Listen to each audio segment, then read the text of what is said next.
আসসালামু আলাইকুম এভরিওয়ান।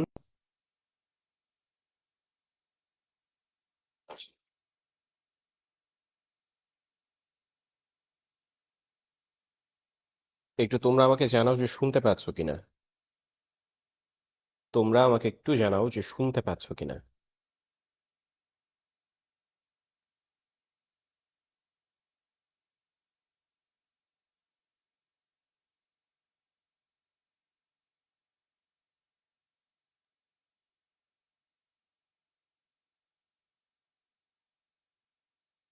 শুনতে পাচ্ছ কি? ওয়ালাইকুম আসসালাম। আমরা দ্রুত শুরু করি, হ্যাঁ? আজকে ক্লাসটা একটু দ্রুত শুরু করব, তোমরা একটু দ্রুত গ্যাদার্ড হও।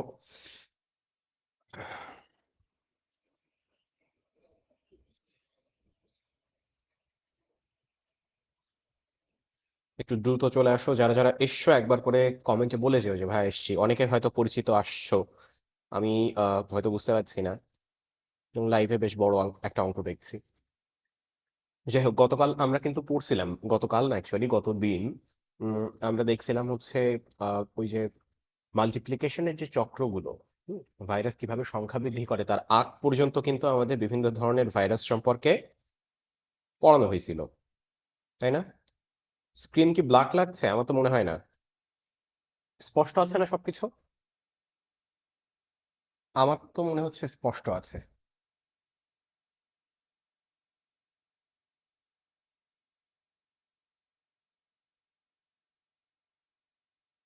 এই যে তোমাদের সীমান্ত ভাই আছে। যাই হোক, তাহলে এখন আমরা যেটা করতে পারি, আমরা শুরু করতে পারি, ঠিক আছে? এবং আমি বলি যে আজকে ক্লাস যারা করতেছে অ্যাটলিস্ট তারা একটুখানি ক্লাসের শেষ অবধি থেকো। যারা যারা আছো অন্যান্য ফ্রেন্ডের মেনশন দিয়ে দাও, বিশেষ করে যাদের সাথে দেখো যে লাইভে প্রায়ই থাকা হয়, সবাইকে একবার করে মেনশন দিয়ে দিও, ঠিক আছে? আচ্ছা, এখন লাইট ঠিক আছে আই গেস। হুম, এখন লাইট ঠিক আছে। আচ্ছা দেখো, তাহলে আমাদের গতদিন যে পর্যন্ত হয়েছিল তারপর থেকে আমরা শুরু করি। তো আমরা বলছিলাম যে আসলে ভাইরাসের ক্ষেত্রে স্বাভাবিক একটা প্রাণীর যেরকম রিপ্রোডাকশন হয়, তাই না, ভাইরাসের ক্ষেত্রে কিন্তু সেটা পসিবল না। যদি জিজ্ঞাসা করো যে ভাইয়া কেন পসিবল না, কারণ তুমি দেখছো যে ভাইরাসের কিন্তু অ্যাকচুয়ালি কোনো পুষ্টি পদ্ধতি নাই। পুষ্টি পদ্ধতি না থাকলে সে অ্যাকচুয়ালি কিভাবে নিজের সংখ্যা বৃদ্ধি নিজের দেহের মধ্যে করবে? পসিবল না। সো ভাইরাস এই ক্ষেত্রে যেটা করে, ভাইরাস এই ক্ষেত্রে সারোগেসি করে। কি করে? সারোগেসি। সারোগেট মাদার কি জানো? সারোগেট মাদার হচ্ছে, মনে করো কোনো একজন মহিলা যদি সন্তান ধারণে অক্ষম হয়, সে কি করে? সে যদি বড়লোক হয়, সে একটা গর্ভ ভাড়া নেয়। গর্ভ ভাড়া নেওয়া মানে হচ্ছে কোন একজন মহিলাকে ভাড়া করে, যে আমার হাজবেন্ড এবং আমার হাজবেন্ডের স্পার্ম এবং আমার যে হচ্ছে ডিম্বাণুটা আছে, এই দুইটার মধ্যে ফিউশন ঘটিয়ে যে জাইগটটা হবে, সেই জাইগট ওই যে ভাড়া করা মহিলা তার দেহে কি করে? প্রতিস্থাপন করে। 9 মাস পর যখন ওখানে একটা বাচ্চা জন্ম নেয় সেই মহিলা থেকে, তখন তারা ওইটাকে নিজের সন্তানের মতোই বড় করে, কারণ সেই হিসেবে দেখা যাচ্ছে ওই বাচ্চাটা কিন্তু অ্যাকচুয়ালি তাদেরই সন্তান। হ্যাঁ, ডিএনএ টেস্ট করলে তাদের অংশই পাওয়া যাবে, ওই যেই মহিলা গর্ভধারণ করছে তার অংশ কিন্তু পাওয়া যাবে না। তো ভাইরাসের পদ্ধতিও অনেকটা সেরকম, হ্যাঁ, সে সারোগেসি করতে পছন্দ করে, বা ওইভাবেই সে অ্যাকচুয়ালি নিজের সংখ্যা বৃদ্ধি সে আদিকাল থেকে করে আসছে। তো দেখো এখানে দেওয়া আছে যে ভাইরাসের সংখ্যা বৃদ্ধি বা বংশ বৃদ্ধি, যেটাকে বলা হচ্ছে রেপ্লিকেশন অফ ভাইরাস। হ্যাঁ, অর্থাৎ দেখা যায় এখানে যে মাতৃভাইরাস থেকে অসংখ্য ভাইরাস তৈরি হয়, এই অসংখ্য তৈরি হওয়া ভাইরাস দেখতে হুবহু ওই মাতৃভাইরাসের মতো, কোনো ডিফারেন্স নাই। এটা আমরা একটু আগেই পড়ছি, কিন্তু গত ক্লাসে আমরা এটা পড়ছিলাম। তো এখন ভাইরাস যেহেতু অকোষীয়, দেখো আমি রিপ্রোডাকশন বা রেপ্লিকেশনের ব্যাপারগুলো কিন্তু কোষ বা প্রাণী বা উদ্ভিদ যেটাই বলো না কেন, জীবিত কোনো একটা বস্তু সম্পর্কে বলছিলাম। তো যখনই বলছি ভাইরাস অকোষীয়, তখন সেই হিসেবে কিন্তু আমি এর ক্ষেত্রে ওই রিপ্রোডাকশন বা রেপ্লিকেশন শব্দটার থেকে আরেকটু ভালো যে শব্দ ইউজ করতে পারি, সেটা হচ্ছে লাইফ সাইকেল বা জীবন চক্র। কি ইউজ করতে পারি? Life cycle. এটাই পরীক্ষায় লেখে, সরাসরি এটাই আসে যে ভাইরাসের জীবন চক্র ব্যাখ্যা করো। এই জীবন চক্র কি, এই জিনিস অনেকে বোঝে না।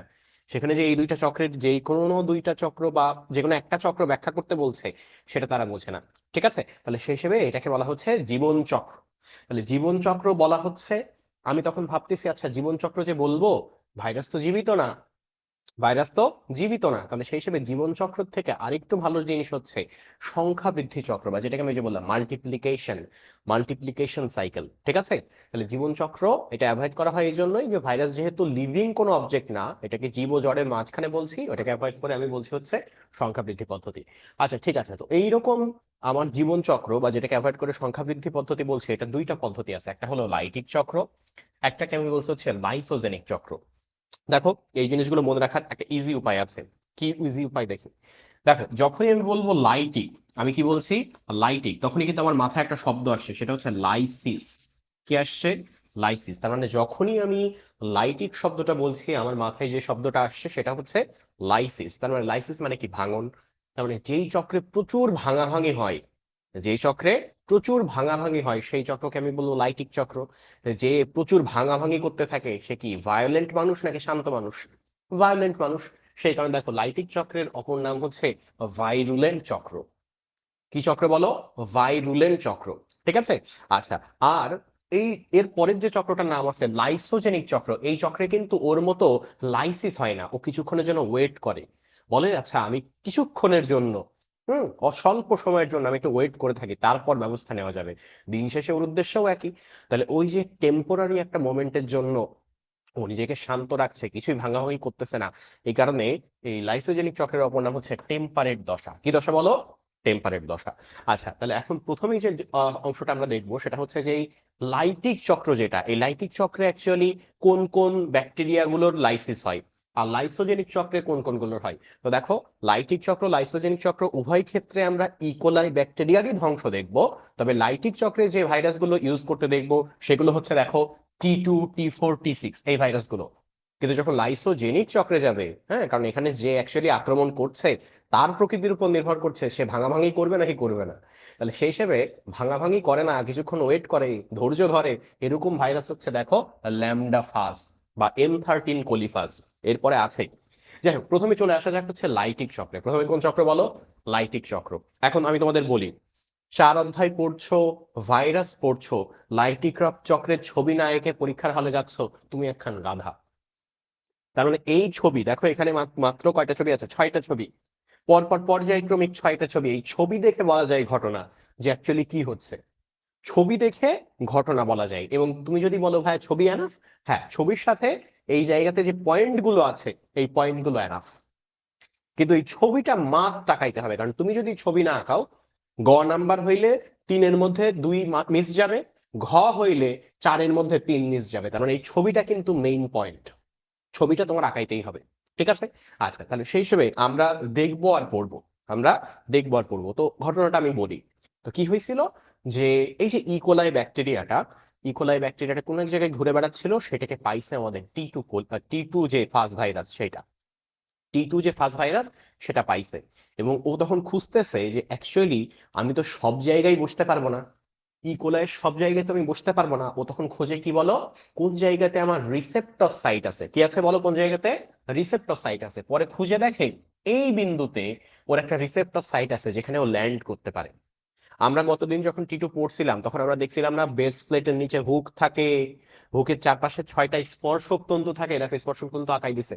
ও তখন কি করে? ওই হুক দিয়ে ওই রিসেপ্টর সাইটে একখানা জোরে কামড় মারে, আর এই স্পর্শক তন্তু দিয়েও নিজেকে আটকায় রাখে। ব্যাস, তাহলে এবার কিন্তু ওখানে ও ওই যে পৃষ্ঠেও কিন্তু নিজেকে আটকায় ফেললো। তাহলে এই পয়েন্টটাকে বলা হয় হচ্ছে পৃষ্ঠ লগ্নিভবন। কি বলা হয় বলো? পৃষ্ঠ লগ্নিভবন বলা হয় এই পয়েন্টটাকে। ব্যাস। এখন আটকে তো লাভ নেই, ওকে তো ভেতরে ঢুকতে হবে। এখন তুমি আমাকে বলো, একটা ভাইরাসের সমস্ত ডাটা, কম্পিউটার কিন্তু অনেক বড়, কম্পিউটার সমস্ত ডাটা কোথায় হচ্ছে স্টোর থাকে? কম্পিউটারের হার্ড ডিস্কে। তাহলে এই ক্ষেত্রেও তাই, এই ভাইরাসটা কিন্তু বড়, কিন্তু এই ভাইরাসের সমস্ত ডাটা কোথায় স্টোর আছে? এই যে মাথার মধ্যে থাকা এই যে ডিএনএ, এই ডিএনএ এর মধ্যে। কারণ আমি জানি টি2 ভাইরাস একটা ডিএনএ ভাইরাস।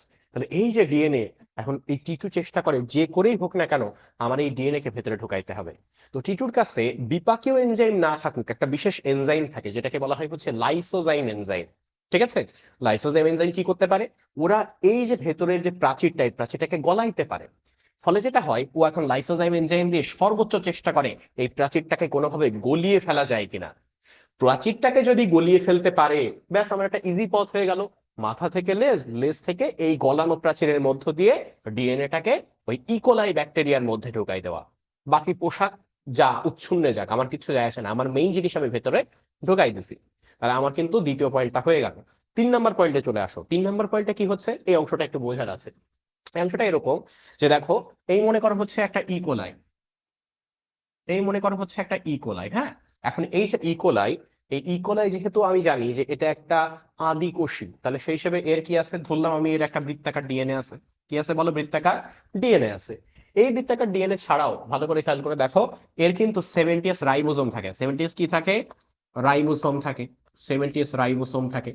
এখন কাহিনী যেটা হয়, খুব সাবধানে এটা একটু খেয়াল করো, এই যে ডিএনএ, এই ডিএনএ থেকে কোনো কোনো অংশ বাইরে আসে, এসে এই যে 70s রাইবোসোম এর কাছে যায়।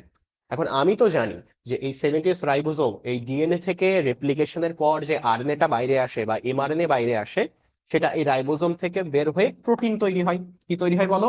প্রোটিন তৈরি হয়। তার মানে আমি এখান থেকে বুঝলাম, এই যে বৃত্তাকার ডিএনএ, সেখান থেকে আমার কি তৈরি হয় বলো? ডিএনএ থেকে আরএনএ তৈরি হয়। কি প্রক্রিয়ায়? ডিএনএ থেকে আরএনএ তৈরির প্রক্রিয়া কি? ট্রান্সক্রিপশন প্রক্রিয়া। এখন সেই আরএনএটা এখানে এসে আবার ট্রান্সলেশন প্রক্রিয়ায় কিসে পরিণত হইলো? প্রোটিনে। এখন এই প্রোটিনটা তো অফকোর্স এই ইকোলাইয়ের নিজস্ব প্রোটিন, এতে তো আর কোনো সমস্যা নাই। এই প্রোটিনও দেহের কাজে, গঠনের কাজে বা অন্যান্য কাজে ব্যবহার করবে। এখন মাত্র আমি ইনক্লুড করে যে নতুন ডিএনএটা ঢুকাইলাম, এবং এই ডিএনএটা কিন্তু অ্যাকচুয়ালি ভাইরাসের ডিএনএ। হ্যাঁ, এই যে ডিএনএটা ঢুকাইলাম, এই ডিএনএ এবার সমস্যা করা শুরু করবে। কি করবে? এই ডিএনএ এসে প্রথমেই নিজেকে কি করবে? ট্রান্সক্রিপ্ট করে ফেলবে। করে ফেলে ও বানাই ফেলবে হচ্ছে আরএনএ। কি বানাবে বলো? আরএনএ। এখন এই যে আরএনএ, এই আরএনএটা আবার কোথায় যাবে বলো? ও কিন্তু যাবে হচ্ছে রাইবোজোমে। এখন রাইবোজোম এতদিন জানতো না যে আমার এখানে এই এই বৃত্তাকার ডিএনএ বাদে আর কোনো আরএনএ এর অস্তিত্ব আছে। হ্যাঁ, এই বৃত্তাকার ডিএনএ থেকে আসা আরএনএ বাদে আর কোনো আরএনএ এর অস্তিত্ব আছে। ও সরল মনে এটাকে কি বানাই ফেললো? ট্রান্সলেশন প্রক্রিয়ায় প্রোটিন বানাই ফেললো। কিন্তু এবার ভালো করে খেয়াল করে দেখো, এই যে প্রোটিন আর এই যে প্রোটিন, এটা কিন্তু আলাদা। এই প্রোটিনটা তৈরি হয়েছিল এই যে ইকোলাইয়ের ডিএনএ সেইটাকে ইউজ করে, বাট এখানে যে প্রোটিনটা তৈরি হয়েছে সেটা হয়েছে ভাইরাসের যে আরএনএ সেটাকে ইউজ করে। ফলে এই প্রোটিন কিন্তু বিষাক্ত প্রোটিন। এই প্রোটিন বিষাক্ত প্রোটিন। ও তখন কি করে? এখানে গিয়ে রাইবোজোমকে ধ্বংস করে। এখানে গিয়ে মূল যেটাকে ধ্বংস করে সেটা হচ্ছে এই যে বৃত্তাকার ডিএনএ, এটাকে ধ্বংস করে ফেলে। এখন তুমি আমাকে বলো, এই বৃত্তাকার ডিএনএ যদি ধ্বংস হয়ে যায়, এই পুরো কোষে একমাত্র পারসিস্টিং বা এখনো থেকে যাওয়া ডিএনএ কোনটা? এই যে আমার ভাইরাসের ডিএনএ। তাহলে তখন এই পুরো ইকোলাই এর কন্ট্রোল চলে আসে কিসের উপর বলো? এই ভাইরাসের ডিএনএ এর উপর। এইটাই মস্তিষ্ক হয়ে যায়, আর এই মস্তিষ্ক নষ্ট হয়ে যায়। এই ক্লিয়ার না? এই বিষয়টা ক্লিয়ার না বলো? এই বিষয়টা ক্লিয়ার না? তাহলে এখানে দেখো সেই ব্যাপারটাই হচ্ছে, ও গিয়ে ওই যে প্রোটিনটা তৈরি করছে সেটাতে কিন্তু একে লাইসিস করে ফেলছে। দেখো ভেঙে গেছে, ক্ষুদ্র ক্ষুদ্র টুকরো টুকরো হয়ে গেছে। লাইসিস হয়ে যাওয়ার পর ওটার কোনো অস্তিত্ব থাকবে না। আর ওটার যদি অস্তিত্ব না থাকে, তাহলে এই যে ইকোলাইয়ের একটা আস্ত দেহ, সেই দেহের কন্ট্রোল করবে কে এখন? এই ভাইরাসের ডিএনএ। দেখছো? তাহলে দেখো এই যে ভাইরাসের ডিএনএ এখন সংখ্যায় বেড়ে গেছে। ভাইরাসের ডিএনএ কি হয়েছে? সংখ্যায় বেড়ে গেছে। ওরই পুষ্টি ব্যবহার করে, ওকেই ধ্বংস করে, ওরই কন্ট্রোল নিয়ে ও নিজের সংখ্যা বৃদ্ধি করে ফেলছে।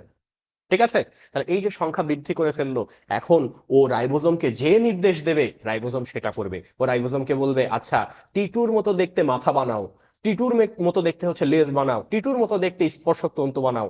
তখন এইটা বাধ্য হয়ে এই ইকোলাই ব্যাকটেরিয়া, যেটা এখন নিজের মস্তিষ্কের কন্ট্রোলে নাই, নিজের মস্তিষ্ক গায়েব হয়ে গেছে, ভাইরাসের মস্তিষ্ক দিয়ে চলতেছে, সে এখন কি করবে? এই দেখো, টিটুর লেজ বানাবে, হ্যাঁ, টিটুর মাথা বানাবে, টিটুর স্পর্শক তন্তু বানাবে। তারপর ও নিজেই কি করবে? আমার এই যে এই যে হচ্ছে আমার নিউক্লিয়াস গুলো ছিল, নিউক্লিয়াস অ্যাকচুয়ালি না, এই ভাইরাসের ডিএনএ গুলো ছিল, এগুলো কি করবে এখন? এখন নিজেকে অ্যাসেম্বল করবে। অ্যাসেম্বল করবে মানে কি? মাথার মধ্যে নিজের এক একটা ডিএনএ ঢুকাই দেবে, তার নিচে লেজ লাগাবে, যেভাবে টিটুর গঠন সেভাবে তৈরি করবে। এখন এইভাবে তৈরি হওয়ার পরে ওর কিন্তু এখান থেকে বের হয়ে যাওয়া দরকার, না হলে ও কিন্তু অন্যগুলোকে ইনফেক্ট করতে পারবে না।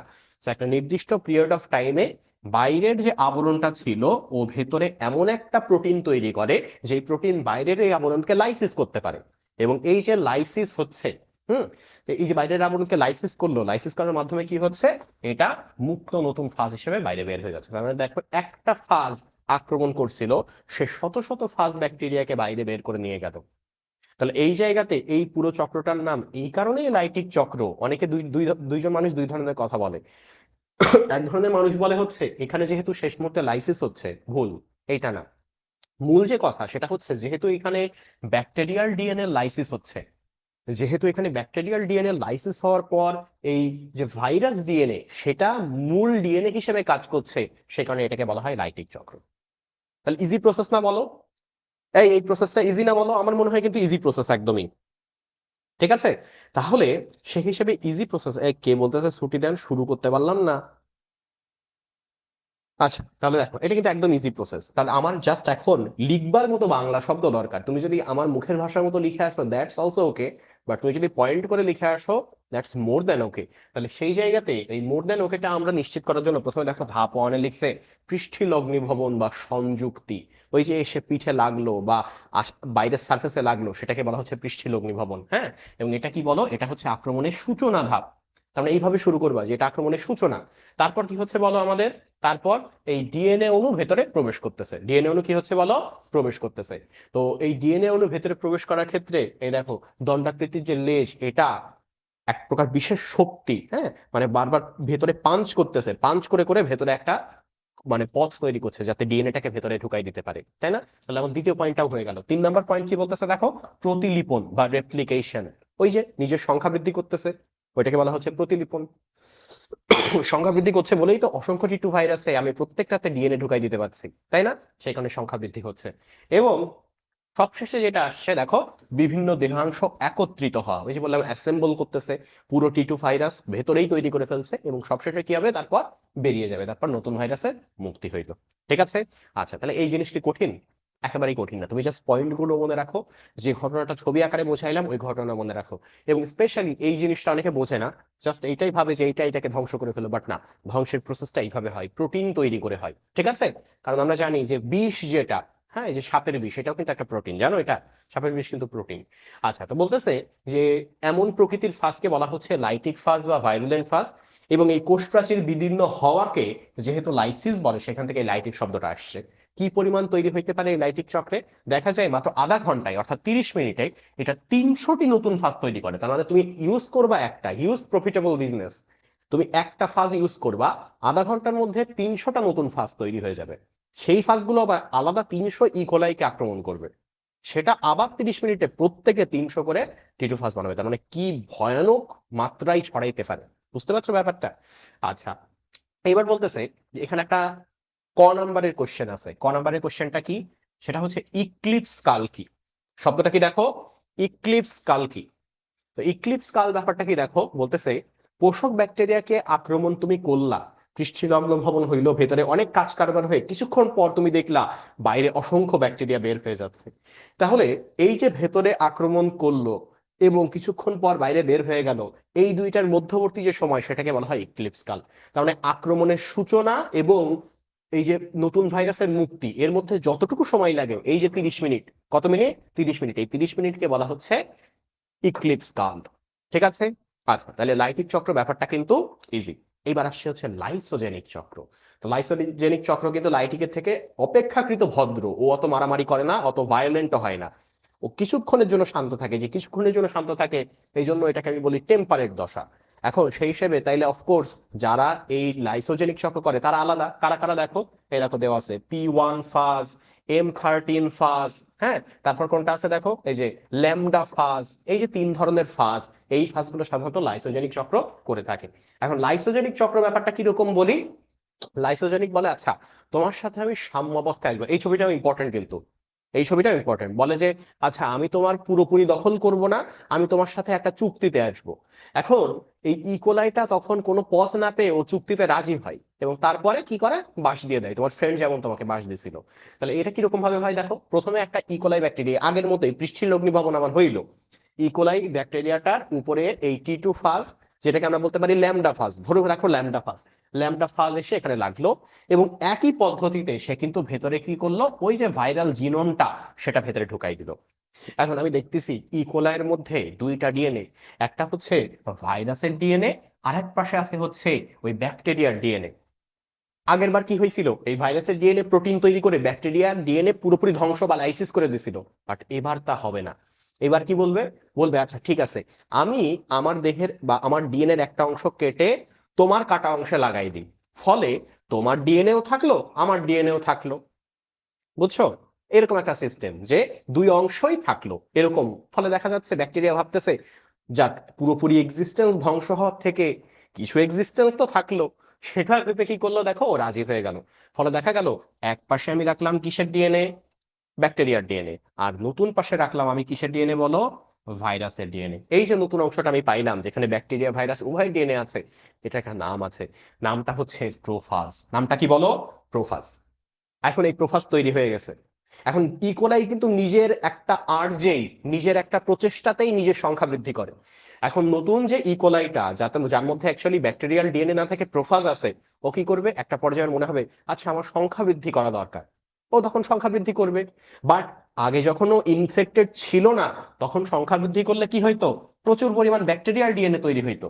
বাট এখন যেহেতু ও ইনফেক্টেড এবং ভেতরে ব্যাকটেরিয়াল ডিএনএ না, প্রোফাজ আছে, ফলে নতুন যে কোষ হবে সেখানে কি হবে বলো, অসংখ্য প্রোফাজ হবে। অসংখ্য প্রোফাজ হবে না, তাহলে দেখো ওই যে একটা প্রোফাজ, সেই প্রোফাজটা বাইনারি ফিশনের মাধ্যমে রেপ্লিকেশন হয়ে দেখো কি হয়ে গেল, দুইটা প্রোফাজে পরিণত হয়ে গেল, তাই না?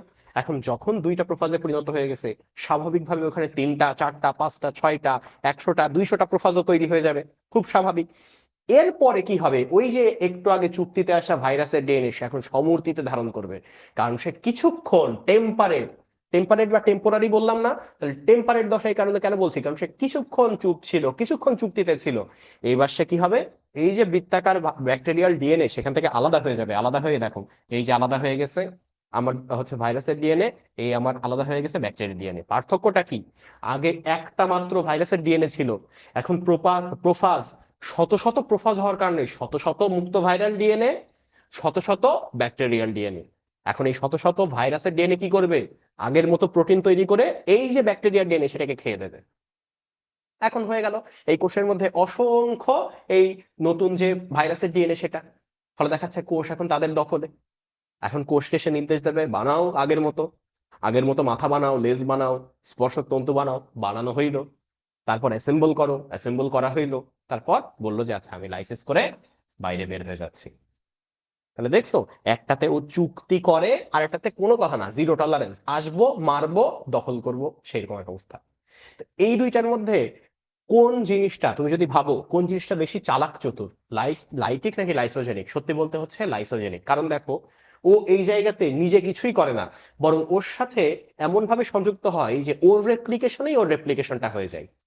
ব্যাকটেরিয়ার রেপ্লিকেশনের ফলেই ভাইরাসের রেপ্লিকেশন হয়ে যায়, ফলে ও একটা চালাক চতুর একটা শর্টকাট ওয়েতে নিজের সংখ্যা বৃদ্ধি করে। বাট লাইটিক চক্রে ওরকম একটা সিস্টেম, জিরো টলারেন্স, যারে সামনে পাবো একদম ছেঁচে দেওয়া হবে, বুঝছো? তারপরে কি হবে, নিজের সংখ্যা বৃদ্ধি করবে, হয়ে গেল। এই হচ্ছে আমার লাইটিক চক্র এবং লাইসোজেনিক চক্র। তাহলে আমার কিন্তু এই দুইটা চক্র শেষ। এখন দুইটা চক্র কিভাবে লিখতে হবে একটু দেখো, সেই আগের মতোই আমার ডিএনএ এর অনুপ্রবেশ তুমি এই জায়গাতে পয়েন্ট বাড়াইতে পারো, এখানেও পৃষ্ঠীল অগ্নিভবন রাখতে পারো, ডিএনএ এর অনুপ্রবেশ রাখতে পারো, হ্যাঁ। তারপর কি হলো, ব্যাকটেরিয়াল ডিএনএ এর সাথে ভাইরাসের ডিএনএ সংযুক্ত। এবং এই যে আমি ভাইরাসের ডিএনএ কে এক জায়গা থেকে কাটলাম, ব্যাকটেরিয়ার ডিএনএ কে এক জায়গা থেকে কাটলাম, কোন একটা ডিএনএ কাটার ক্ষেত্রে কোন এনজাইম ইউজ করা হয়, অনেকে বলে এন্ডোনিউক্লিয়াস। কোন এনজাইম বলো, এন্ডোনিউক্লিয়াস। এই জায়গাতে শুধু নিউক্লিয়াস আছে, তো নিউক্লিয়াসও পড়তে পারো, আবার এন্ডোনিউক্লিয়াসও পড়তে পারো। কি পড়তে পারো, এন্ডোনিউক্লিয়াস। এন্ডোনিউক্লিয়াস সবসময় কাটার ক্ষেত্রে ব্যবহার করা হয়, আর লাইগেজ সবসময় কোন একটা ডিএনএ লাগানোর ক্ষেত্রে ব্যবহার করা হয়। তাহলে লাইগেজ লাগাইতে আর এন্ডোনিউক্লিয়াস কাটতে ব্যবহার করা হয়। তাহলে কাটলো, তারপর এই ব্যাকটেরিয়াল ডিএনএ এবং ভাইরাসের ডিএনএ পরস্পর আবার কি দিয়ে লাগাইলো বলো, লাইগেজ দিয়ে লাগানো হইলো। তো লাইগেজের একটা বিশেষ রূপ হচ্ছে ইন্টিগ্রেজ। লাইগেজের একটা বিশেষ রূপ কি, ইন্টিগ্রেজ। এই নামগুলো কিন্তু পরীক্ষার হলে সিকিউ খাতায় টিচাররা খুঁজবে, সুতরাং তোমরা এগুলো ভালোভাবে লিখবা। তারপর দেখো চলে আসছো যে এখানে প্রোফাজ তৈরি হইলো, এবার প্রোফাজের সংখ্যা বৃদ্ধি হইলো, ব্যাস তোমার সেই হিসেবে লাইসোজেনিক চক্র শেষ। এখানে একটা ব্যাপার আছে যে লাইসোজেনিক ভাইরাস যেগুলো, ওই যে আমরা পড়লাম ল্যামডাফাজ, হ্যাঁ কোলিফাজ, তো এই ভাইরাসগুলো কেবল ব্যাকটেরিওফেজে সীমাবদ্ধ থাকে না। এগুলো কি হয়, এটা প্রাণী ও মানুষকে আক্রমণ করতে পারে। তোমাকে একটু আগে আমি বললাম না যে কোনটা বেশি চালাক চতুর, লাইসোজেনিক চক্র। কারণ লাইটিক চক্রে যেগুলো তৈরি হয় সেগুলো শুধুমাত্র উদ্ভিদকেই আক্রমণ করতে দেখা যায়, বাট এই ক্ষেত্রে যে আমার ভাইরাসটা তৈরি হচ্ছে দেখা যায় সেটা কিন্তু প্রাণী এবং মানুষকে আক্রমণ করতে পারে। যেমন এর একটা বড় উদাহরণ হচ্ছে হারপিস সিমপ্লেক্স ভাইরাস। কোন ভাইরাস বলো, হারপিস সিমপ্লেক্স ভাইরাস। ঠিক আছে, আচ্ছা, ব্যাস আমি বুঝতে পারছি না অ্যাকচুয়ালি ক্লাসে কতজন আছো।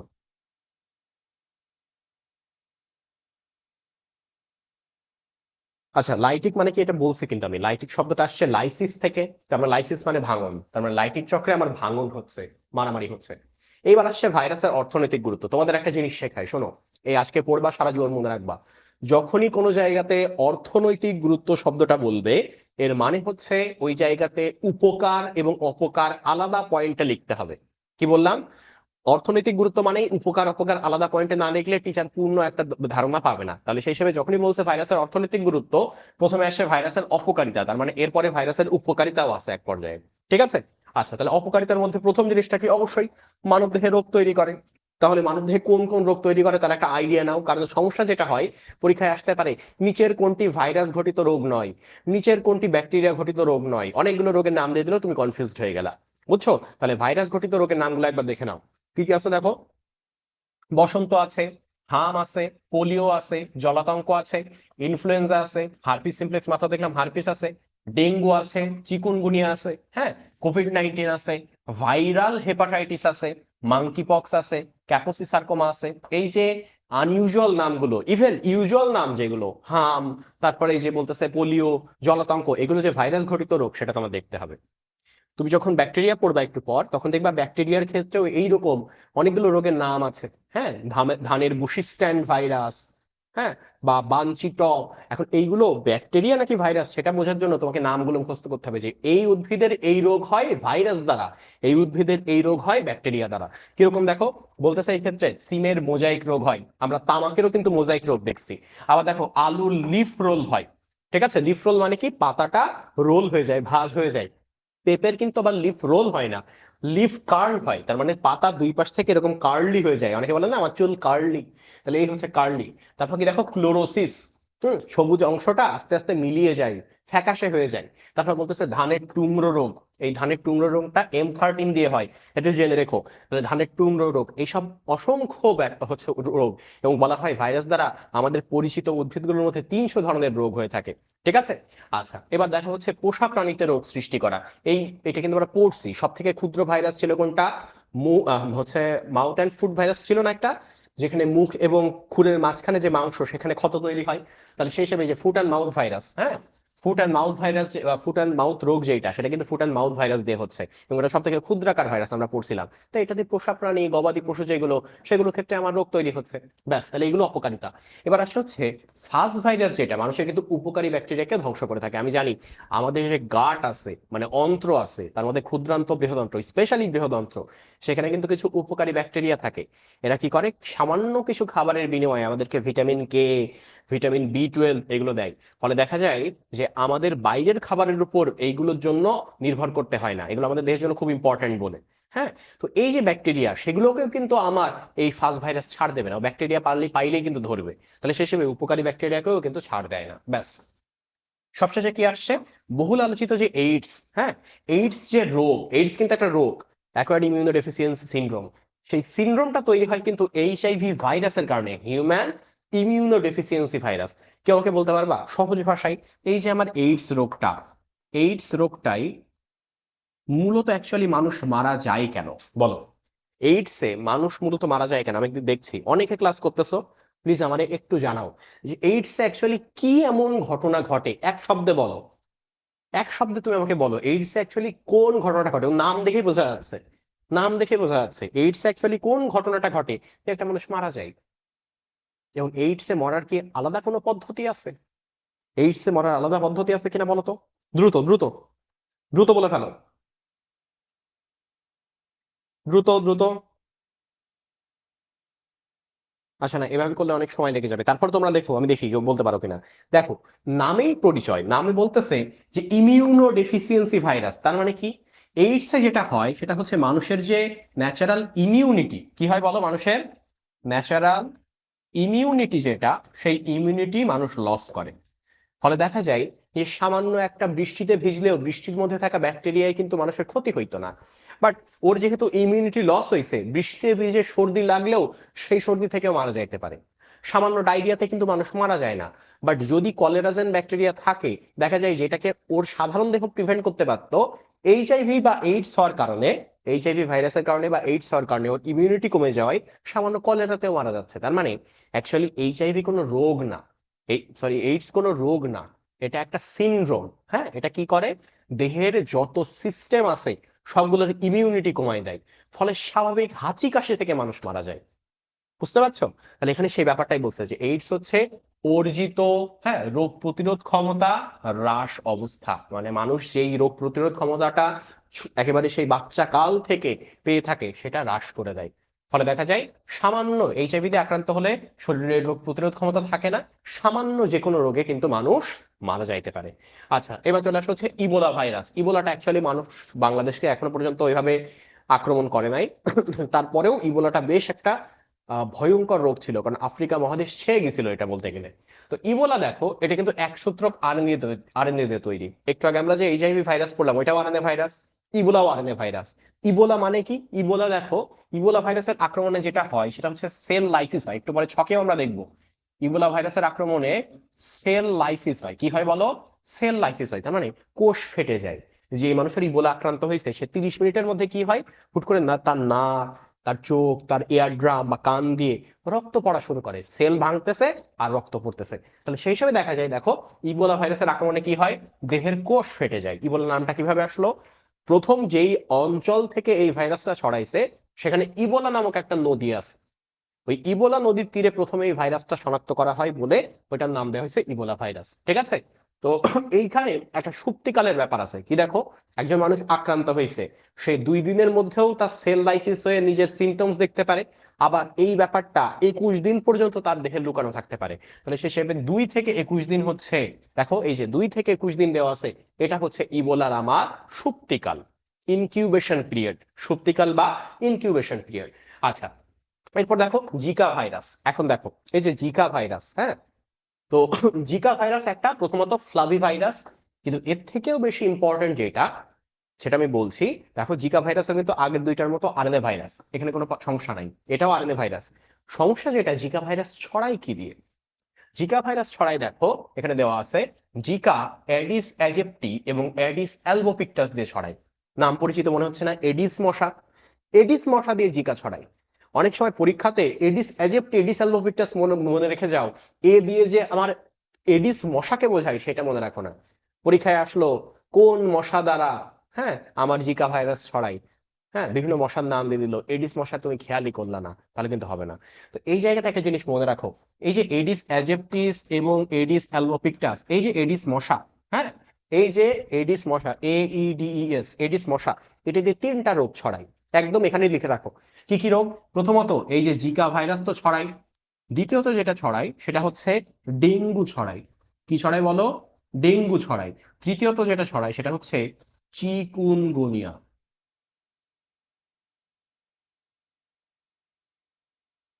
চিকুনগুনিয়া।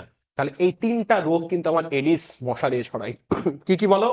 জিকা ভাইরাস ছড়ায়, ডেঙ্গু ভাইরাস ছড়ায় এবং চিকুনগুনিয়া ভাইরাস, এই 3টাই কি দিয়ে ছড়ায়? আমার এডিস দিয়ে ছড়ায়। এই জায়গাতে লিখে রাখবা, তারা এই 3টার বাহকই কিন্তু এই একই এডিস, একই কালপ্রিট। এবং এটাও মনে রেখো যে অবশ্যই ছেলেরা কালপ্রিট না। অবশ্যই কারা কালপ্রিট না? ছেলেরা কালপ্রিট না, মেয়েরা কালপ্রিট। অর্থাৎ তোমাদের কথা বলছি না, এই ফিমেল এডিস মশা যারা তারা কালপ্রিট। হ্যাঁ, কারণ ছেলেরা কিন্তু একেবারে ঘাস লতা পাতার যে রস সেটা শোষণ করে খেয়ে বেঁচে থাকে, মানুষের আশেপাশে প্যান প্যান করার ওর কোনো ইচ্ছা নাই। বাট মেয়েগুলো রাত্রেবেলায় এসে গান শোনায় শুধু। ঠিক আছে? আচ্ছা, তাহলে সেই হিসেবে এটা ছোঁয়াচে রোগ নয়, এই মশকের মাধ্যমে এটা হয়। এবং দেখো এইটার কমপ্লিকেশনস কেন বেশি, কারণ যদি প্রেগনেন্ট মহিলাদের এই জিকা ভাইরাসে আক্রান্ত হইতো, দেখা যেত তার যে বাচ্চাটা আসছে তার মাথা এইটুকু। এক নবজাতক শিশুর মাথা কিন্তু এত বড় হয়, তার মাথা হয়তো এইটুকু। তাহলে এই যে মাথাকে আমি সেফালি দিয়ে প্রকাশ করি, মাথাকে কি দিয়ে প্রকাশ করি? সেফালি দিয়ে প্রকাশ করি। তাহলে যখন মাথাটা ছোট আসছে, তোমাদের একটু আগে আমি কি শিখাইছিলাম? মাইক্রো মানে ছোট, ম্যাক্রো মানে বড়। তাহলে সেফালি মানে যেহেতু মাথা, আর মাথা যেহেতু ছোট আসে, আমি বললাম মাইক্রোসেফালি। কি বলবো আমি? মাইক্রোসেফালি। তাহলে সেই হিসেবে দেখো, যখন গর্ভবতী নারীরা জিকার আক্রমণে পতিত হয় তখন তারা যখন সন্তান প্রসব করে, দেখা যায় যে তাদের মাথা ছোট হয়। ফলে তাদের ওই বিশেষ অবস্থাকে বলা হয় মাইক্রোসেফালি। তুমি আমাকে বলতে পারো ভাই মাথা ছোট সমস্যা কি? মাথা ছোট মানে ভেতরের মস্তিষ্ক পুরোপুরি গঠনই হয় নাই। আর ভেতরের মস্তিষ্ক যদি গঠন না হয়, ওই বাচ্চা যদি সার্ভাইভ করেও আদেও, মাইক্রোসেফালির মাত্রা যদি বেশি না হয়, বাচ্চা যদি সার্ভাইভ করেও, সে কিন্তু মানসিক বা বুদ্ধি প্রতিবন্ধী হয়ে পৃথিবীতে থাকবে। তার মানে এটা কি একটা খুব ভয়ঙ্কর একটা ভাইরাস না? একটা ভাইরাসের কারণে নবজাতক শিশুর ক্ষতি হচ্ছে। আচ্ছা, দেখো তাহলে এরপরে আছে হচ্ছে নিপা ভাইরাস। এই যে নিপা ভাইরাসটাও বাংলাদেশে খুব কমন একটা ভাইরাস এবং সব থেকে বেশি দেখা যায় হচ্ছে শীতকালে। শীতকালে গ্রামের বাড়ি আমরা যাই এবং গত বছরেও এই কাজটা হয়েছে। গত বছর না, অ্যাকচুয়ালি এই বছর যখন শীতকাল হইলো, এক যুবক কিন্তু খেজুরের রস খেয়ে মারা গেছে। খেজুরের রস খেয়ে মারা যাওয়ার কারণ কি? খেজুরের রস কিন্তু উন্মুক্ত অবস্থায় গাছে সংগ্রহ করা হয়। রাত্রেবেলা বাদুড় আসে, বাদুড় ওখানে মুখ দেয়, বাদুড়ের লালা থেকে ওই লালার ভেতরে যে ভাইরাস, সেই ভাইরাসটা ওই খেজুরের রসে পড়ে। এখানেই থাকে হচ্ছে নিপা ভাইরাস। তাহলে দেখো, এই জায়গায় দেওয়া আছে নিপা ভাইরাস, এটাও একটা আরএনএ ভাইরাস, এতক্ষণ যা পড়ছি সবই আরএনএ, এবং এটা প্যারামিক্সোভিরিডেই পরিবারভুক্ত, ঠিক আছে? এবং এইটার গণ মনে রাখার উপায় দেখো, হে নিপা ভাইরাস, মানে নিপাকে উদ্দেশ্য করে বলতেছে হে নিপা ভাইরাস। তাহলে হে নিপা ভাইরাস এর গণ কি? হে নিপা ভাইরাস। তো নিপা ভাইরাসের আদি পোষক যে, এটা কিন্তু একটা ইমার্জিং ভাইরাস। আদি পোষক ছিল কিন্তু শুকর, আদি পোষক ছিল শুকর। শুকর থেকে সেটা কিভাবে বাদুড়, বাদুড় থেকে আমাদের মধ্যেও ছড়াই পড়ছে। তাহলে সেই হিসেবে এই যে নিপা ভাইরাসে মানুষ মারা যাচ্ছে, তুমি যদি নিপা ভাইরাসে আক্রান্ত একজন মানুষের মৃত্যুর প্রসেসটা দেখো, সে কি করে? এরকম। তার মানে তার শ্বসন জটিলতা হচ্ছে, শ্বাস নিতে কষ্ট হচ্ছে। তার মানে তার কি হয় এক কথায়? তার বলতে পারবা রেসপিরেটরি ডিস্ট্রেস হয়। কি বলো? তার রেসপিরেটরি ডিস্ট্রেস হয়। তার মানে নিপা ভাইরাসটা মূলত রেসপিরেটরি ডিস্ট্রেস করে। এই কোভিডেও অনেকে রেসপিরেটরি ডিস্ট্রেসে মারা যাচ্ছিল না, সেখানে অক্সিজেন দিয়ে রাখতে হচ্ছিল। নিপা ভাইরাসের ক্ষেত্রেও তাই হয়, বুঝছো? আচ্ছা, এরপর যেটা আসছো সেটা হচ্ছে সার্স। সার্স তোমরা অলরেডি পড়ছো। সার্স কি? Severe acute respiratory syndrome. ওই নিপার যে ফলাফল, সেটা সরাসরি সার্সের ক্ষেত্রে হয়। হ্যাঁ, এবং আরেকটা আছে, যখন মিডল ইস্টে সার্সটা পৌঁছাইলো, মিডল ইস্ট নিজের একটা ইউনিক নাম রাখলো, সেটা হচ্ছে মার্স। মার্স মানে কি? Middle East respiratory syndrome. Middle ইস্টে যখন রেসপিরেটরি সিনড্রোম বা কোনো একটা শ্বাসকষ্টের জটিলতা বা শ্বসন জটিলতা ভাইরাসের কারণে হইলো, এটার নাম হইলো হচ্ছে মার্স, ঠিক আছে? আচ্ছা, এই ঘটনার পর দেখো, H5N1, H5N1 নামক একটা বিশেষ ভাইরাস, বিশেষ একটা ইনফ্লুয়েঞ্জা ভাইরাস, এটা মনে রাখার উপায় আমি বলছি।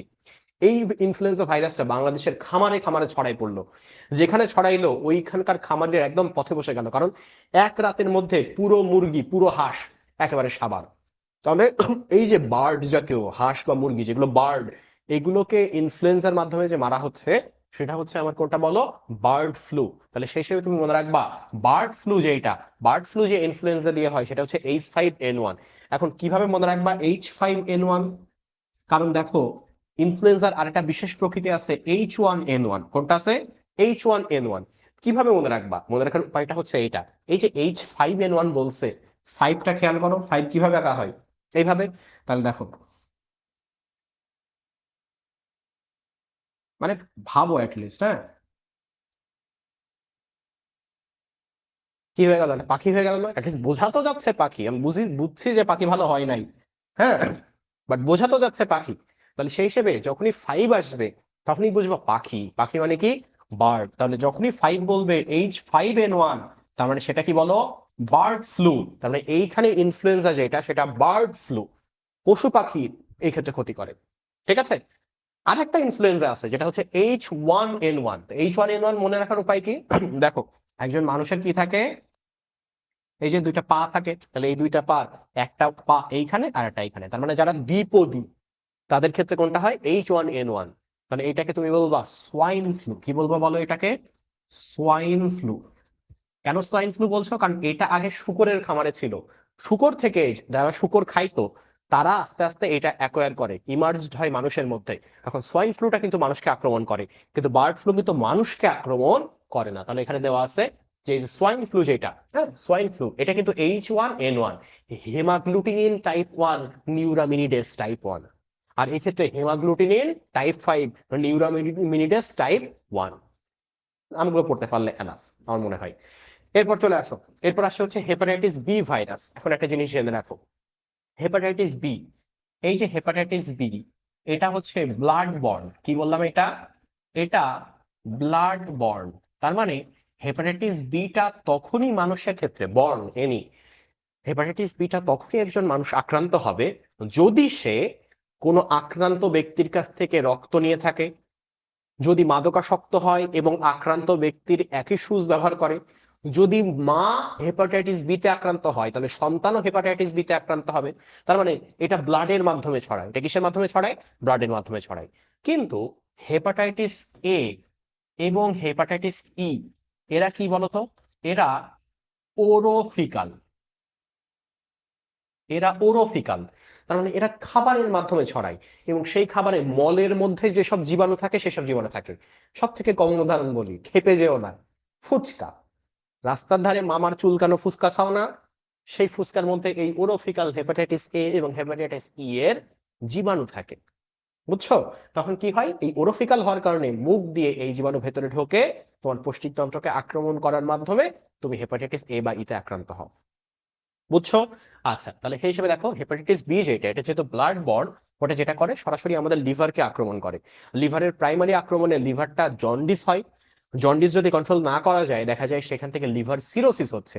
লিভার সিরোসিস কন্ট্রোল না করা গেলে তখন লিভার কার্সিনোমা বা লিভার ক্যান্সার হয়। বুঝছো? তাহলে সেই হিসেবে কি হয়, প্রথমে দেখো মানুষের লিভার ক্যান্সার হয়। পেপিলোমা ভাইরাস যেটা, হ্যাঁ, এটা কিন্তু মানুষের মেয়েদের ক্ষেত্রে বিশেষ করে খুবই ভয়ানক। পেপিলোমা ভাইরাসটা কি হয়, তোমরা জরায়ু ক্যান্সারের নাম শুনছো না? জরায়ু ক্যান্সার। তো জরায়ুর মুখ যেটা, হ্যাঁ, জরায়ুর মুখ, তার মানে জরায়ুর যেটা ওপেনিং পার্ট, সেই ওপেনিং পার্টকে বলা হয় ইওজেনিটাল। তো দেখা যায় পেপিলোমা ভাইরাস ওই জরায়ু মুখে ক্যান্সার তৈরি করে, যেটাকে বলা হয় এওজেনিটাল ক্যান্সার। কি ক্যান্সার বলে? এওজেনিটাল ক্যান্সার বলে। আবার দেখো হারপিস সিমপ্লেক্স, যেটা আমরা একটু আগে দেখলাম লাইসোজেনিক চক্রে, এই হারপিস সিমপ্লেক্স দিয়ে কি হয়, ক্যাপোসি সার্কোমা নামক এক প্রকার মারাত্মক রোগ হয়ে থাকে। ঠিক আছে? তাহলে সেই হিসেবে ভাইরাসের অপকারিতা কতটুকু সেটা কিন্তু এখানে বোঝা গেল। ভাইরাসের অপকারিতা এখানে বোঝা গেল। আমি কমেন্ট পাচ্ছি না কারো, একটু বুঝাই দিও যে ভাই ক্লাসে আছি, নামগুলো একটু লিখো, বা এখনো পর্যন্ত বুঝছো কিনা ক্লিয়ারটা লেখো যে ভাই এখনো পর্যন্ত ক্লিয়ার। আচ্ছা, এরপর দেখো বলতেছে যে চিকুনগুনিয়া। চিকুনগুনিয়া ব্যাপারটা এটা তোমাদের একটু আগে শিখাইছি, যে এডিস অ্যাজোপ্টি এবং এডিস অ্যালোপিকটা, সেটা দিয়ে চিকুনগুনিয়া হয়। নতুন করে পড়ানোর কিছু নাই। মজার ব্যাপার, এইটাও একটা আরএনএ ভাইরাস। হ্যাঁ, এটাও একটা আরএনএ ভাইরাস, ব্যাস। এরপর যেটা আসছে কোভিড-19। কোভিড-19 জিনিসটা কি দেখো, করোনা ভাইরাস দ্বারা সংক্রমিত হওয়া, তোমরা পড়ছিলা কোয়ারেন্টাইনে কতদিন থাকতে হয়?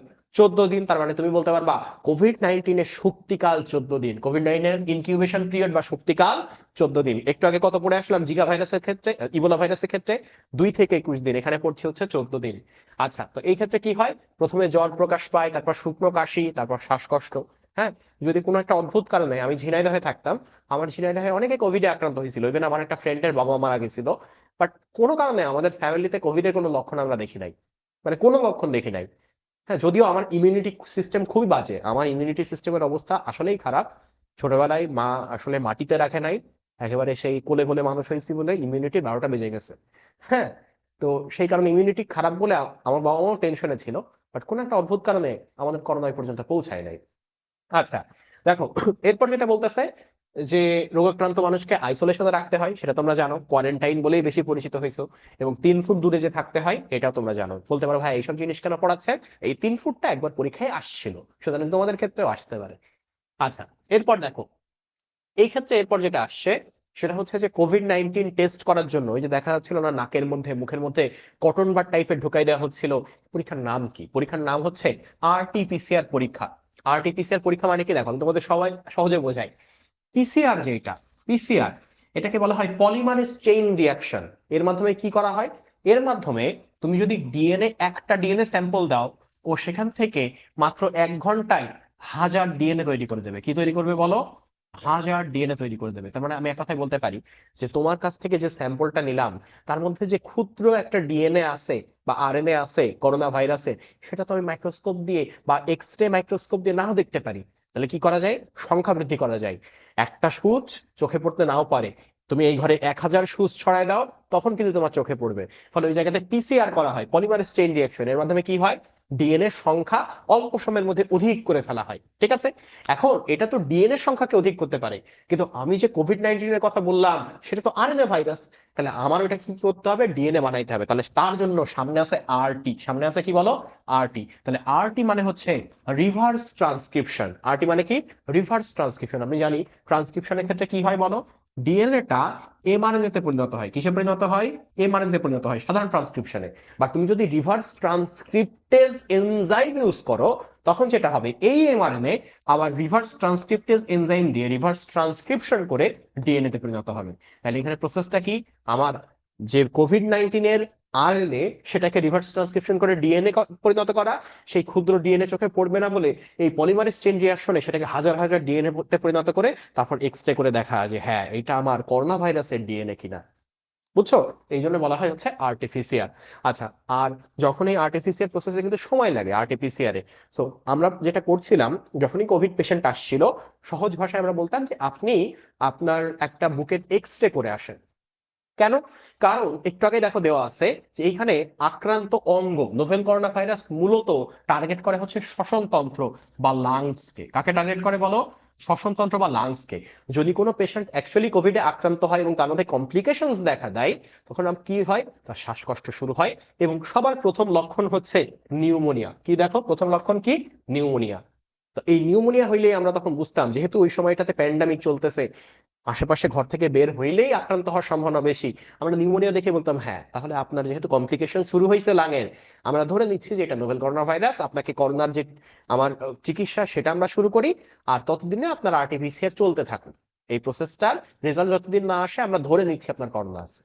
ঠিক আছে? আচ্ছা, এইবার এখানে আর কিছু পড়ার দরকার নেই, এবার চলে আসা হচ্ছে হিউম্যান হারপিস ভাইরাস, সবশেষ। এইটা রেডিনো রেডিনোগনের একটা ডিএনএ ভাইরাস, সবশেষে আমি পাইলাম একটা ডিএনএ ভাইরাস। এতক্ষণ যত ভাইরাস পড়ছি সব আরএনএ ভাইরাস, বাট এই যে human herpes virus HHV, human herpes virus, এটা কিন্তু একটা ডিএনএ ভাইরাস। এটাতে কি হয়? ক্যাপোসি সার্কোমা নামক একটা বিশেষ রোগ হয়। কি রোগ হয় বলো? ক্যাপোসি সার্কোমা। ক্যাপোসি সার্কোমা জিনিসটা যদি জিজ্ঞাসা করো কি, এটা এক প্রকার স্কিন ক্যান্সার। তো এই স্কিন ক্যান্সারটা যাদের ইমিউনিটি একেবারেই লো তাদের ক্ষেত্রে হয়। তো প্রশ্ন আসতে পারে ইমিউনিটি একেবারে লো কাদের?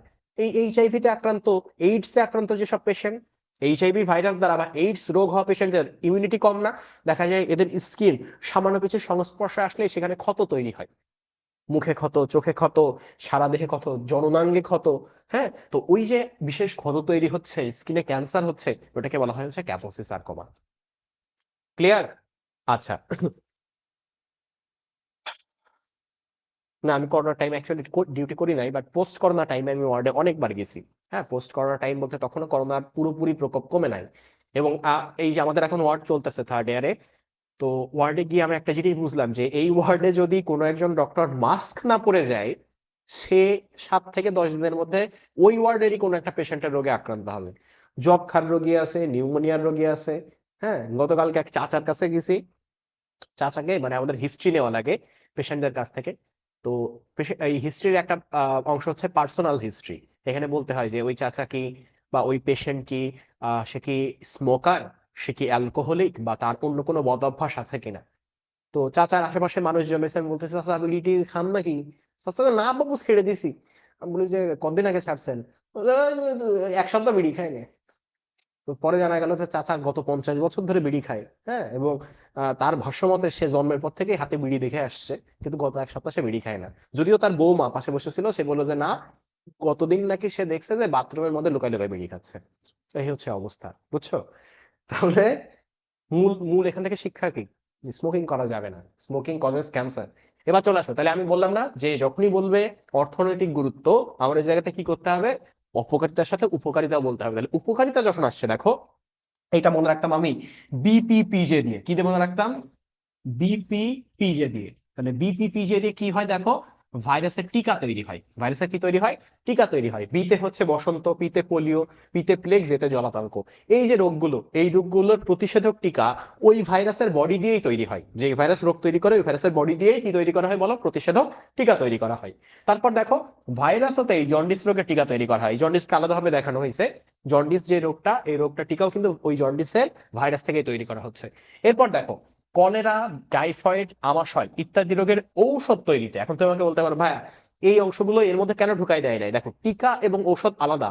টিকা হচ্ছে প্রিভেন্টিভ ম্যানার, আর ঔষধ হচ্ছে তোমার প্রেসক্রাইবিং ম্যানার। প্রিভেন্ট মানে কি? কোনো একটা রোগ তোমার হয় নাই, আগেই টিকা নিচ্ছ যাতে রোগটা তোমার না হয়।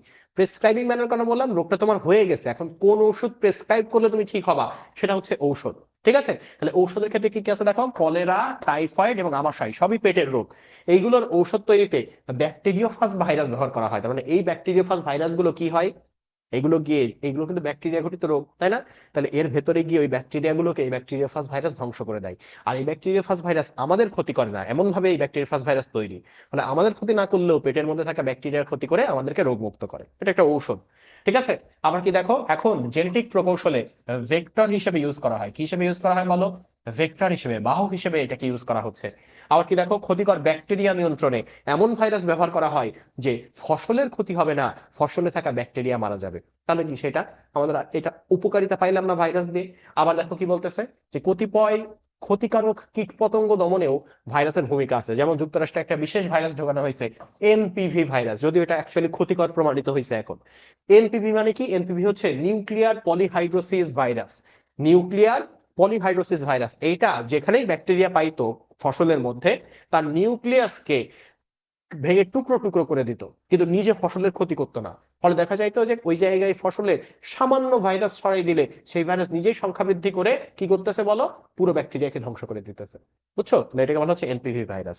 এরপর একটা বিশেষ ইতিহাস আছে, সেটা হচ্ছে টিউলিপ ফুলের ইতিহাস। তোমরা জানো যে নেদারল্যান্ডস বা অন্যান্য যেসব দেশগুলো আছে যেগুলোতে অ্যাকচুয়ালি বাণিজ্যিক ভাবে ফুল চাষ হয়, এখানে কিন্তু টিউলিপ ফুলটা খুব বেশি চলে। টিউলিপ ফুল খুবই জনপ্রিয় একটা ফুল। বাংলাদেশে সাধারণত আমি খুব বেশি টিউলিপ দেখি না। হ্যাঁ, খুব বেশি বলতে আমার চোখে এখনো পর্যন্ত সাহারা বা এইসব জায়গায় কখনো টিউলিপ চোখে পড়ে নাই। এই টিউলিপ ফুল যেটা, টিউলিপ ফুল কিন্তু খুবই চাহিদার ফুল, এবং এগুলো সাধারণত এক রঙা হইতো, পুরো লাল, পুরো হলুদ, পুরো বেগুনি এরকম। তো হুট করে টিউলিপ ফুলে একটা ভাইরাস দেখা দিল, ফলে কি হইলো? টিউলিপের রংটা ব্রোকেন হয়ে গেল। তার মানে দেখা যাচ্ছে নীল রঙের মধ্যে লাল রং, লাল রঙের মধ্যে হলুদ রং ফিউশন দেখা গেল। ফলে নতুন নতুন কালার এবং নতুন নতুন কি ডিজাইন দেখা যাচ্ছে। ফলে দেখা যায় তো যেখানে টিউলিপ চাষীদের ক্ষতি হওয়ার কথা ছিল, এই ভাইরাস লাগার কারণে কি হয়? নতুন নতুন ফিউশন তৈরি হয়ে এটা আরো চাহিদা বেড়ে গেল। উৎপাদনে কোনো সমস্যা হয় না, ফুলকে মেরেও ফেলে না, শুধু রংটা চেঞ্জ করে দেয় এবং আরো আকর্ষণীয় হয়। ফলে দেখা যায় এখন ইচ্ছা করেই চাষিরা কি করে? এই ব্রোকেন টিউলিপ তৈরি করে। আগে টিউলিপের চাষ করে, ইচ্ছা করে ভাইরাস ছড়াই দেয় যাতে ওই রংটা মিশে গিয়ে ব্রোকেন টিউলিপ তৈরি হয়, ঠিক আছে? তাহলে সেই হিসেবে টিউলিপ ফুল যেটা, হ্যাঁ, লাল টিউলিপ ফুলে ভাইরাস আক্রমণের ফলে লম্বা সাদা সাদা দাগ পড়তেছে, হ্যাঁ, এটাকে বলা হচ্ছে ব্রোকেন টিউলিপ। এর দাম বেশি, সাধারণ টিউলিপ ফুলের থেকে ব্রোকেন টিউলিপের দাম বেশি, তাহলে ভাইরাস এই ক্ষেত্রে দাম বাড়াই দিতেছে। এবার কি আসছে? অস্ট্রেলিয়া। এই দেখো, পারফেক্ট এক্সাম্পল কেন অস্ট্রেলিয়ান এবং বাংলাদেশিরা এক না। বাংলাদেশে আজ থেকে 50 বছর আগেও বাঘের সংখ্যা আজকে যে পরিমাণ আছে তার 10 গুণ ছিল। 50 বছরে আমরা মেরে মেরে বাঘের সংখ্যা একেবারে শূন্যের কোঠায় প্রায় নামে আনছি। অস্ট্রেলিয়ায় একটা বিশেষ নির্দেশ ছিল যেখানে ক্যাঙ্গারু এবং খরগোশের মাংস খাওয়া যাবে না, এই কারণেই যে ওরা ওদের ওয়াইল্ড লাইফটাকে সেভ করতে চাইছিল। অস্ট্রেলিয়ার মানুষ সভ্য মানুষ, তারা খায় নাই। দেখা গেছে খরগোশের পরিমাণ এত পরিমাণ বাড়ছে, ওদের বনাঞ্চল বেশি, খরগোশের পরিমাণ এত পরিমাণ বাড়ছে যে ফসলের চরম ক্ষতি হচ্ছে, কারণ খরগোশগুলো কিন্তু বন থেকে এসে ফসল খেয়ে চলে যায়। তখন কি হইলো? ওরা না খাওয়ার বদলে একটা মিক্সো ভাইরাস নামক ভাইরাস তৈরি করলো, এবং এই মিক্সো ভাইরাস ফসলের ক্ষতি না করলেও ওই ফসলের সাথে থাকার কারণে ওই ফসল খেয়ে তখন দেখা যাচ্ছে খরগোশ নিধন হয়ে গেল।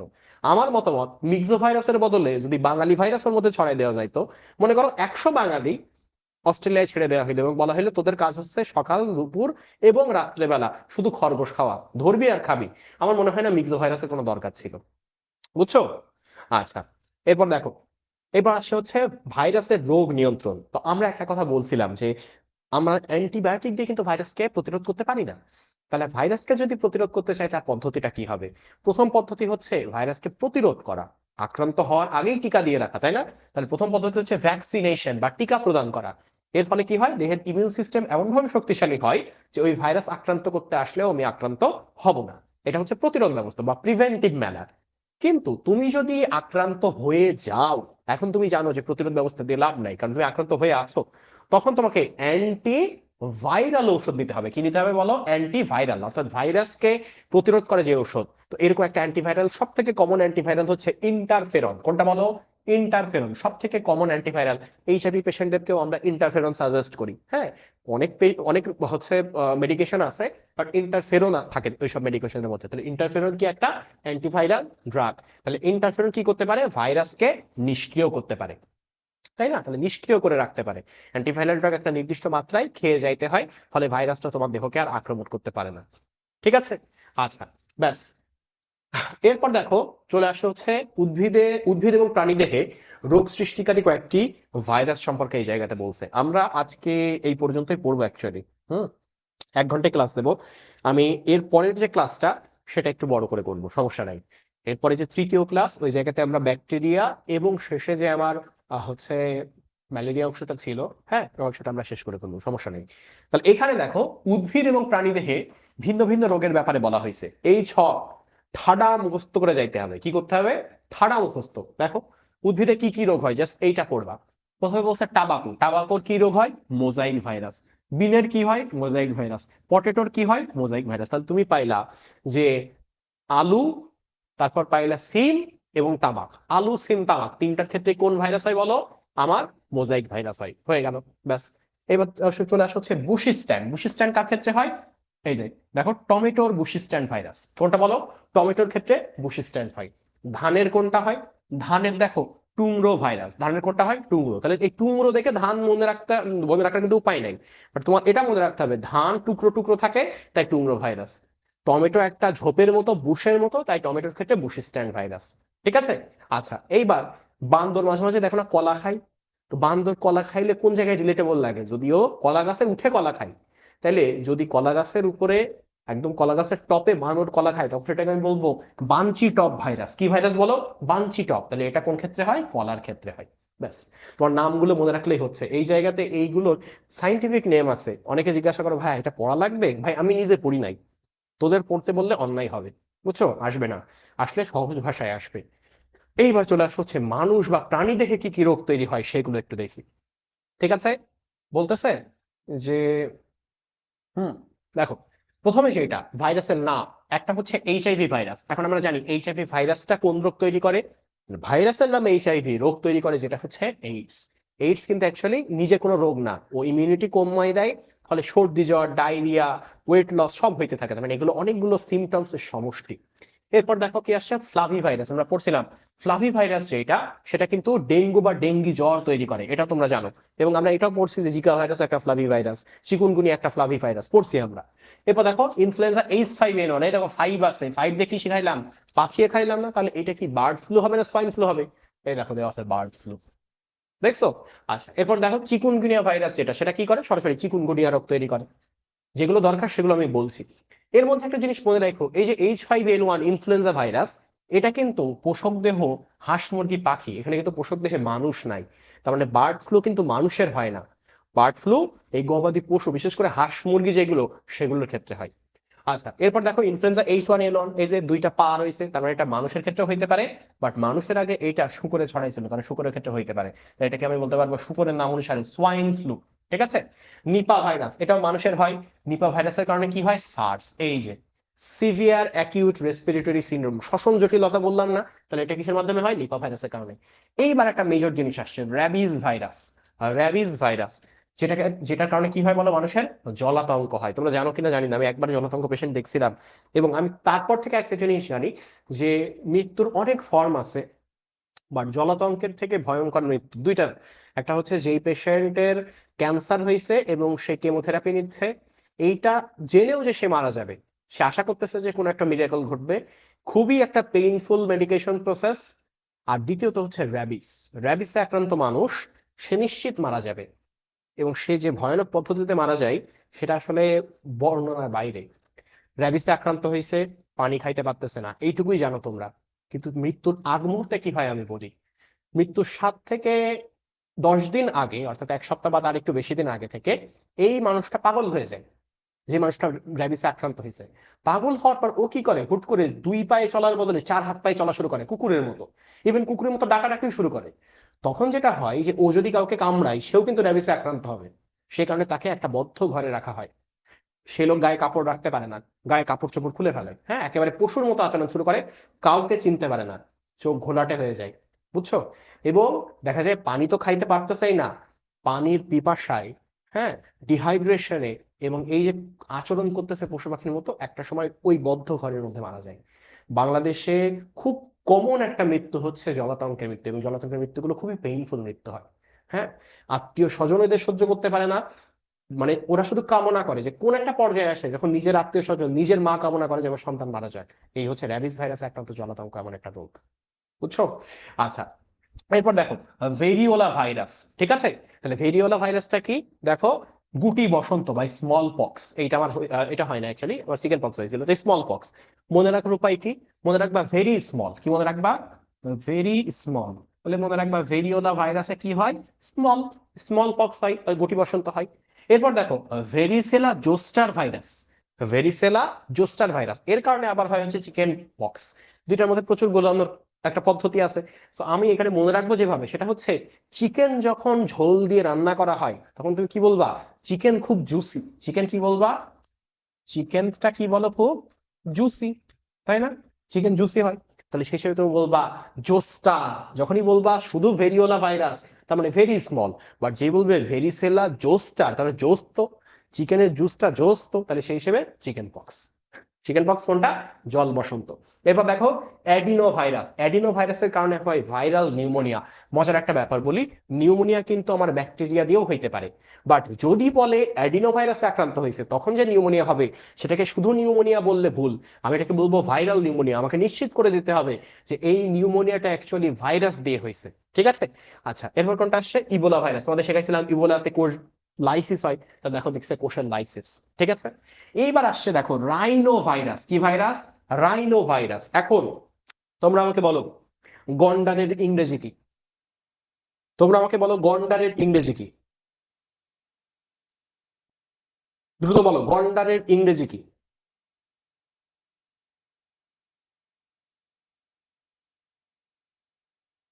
দ্রুত বলো গন্ডারের ইংরেজি কি দেখি। কেউ একজন বলো, কেউ একজন প্লিজ দ্রুত। গন্ডারের ইংরেজি জানার কথা তোমাদের,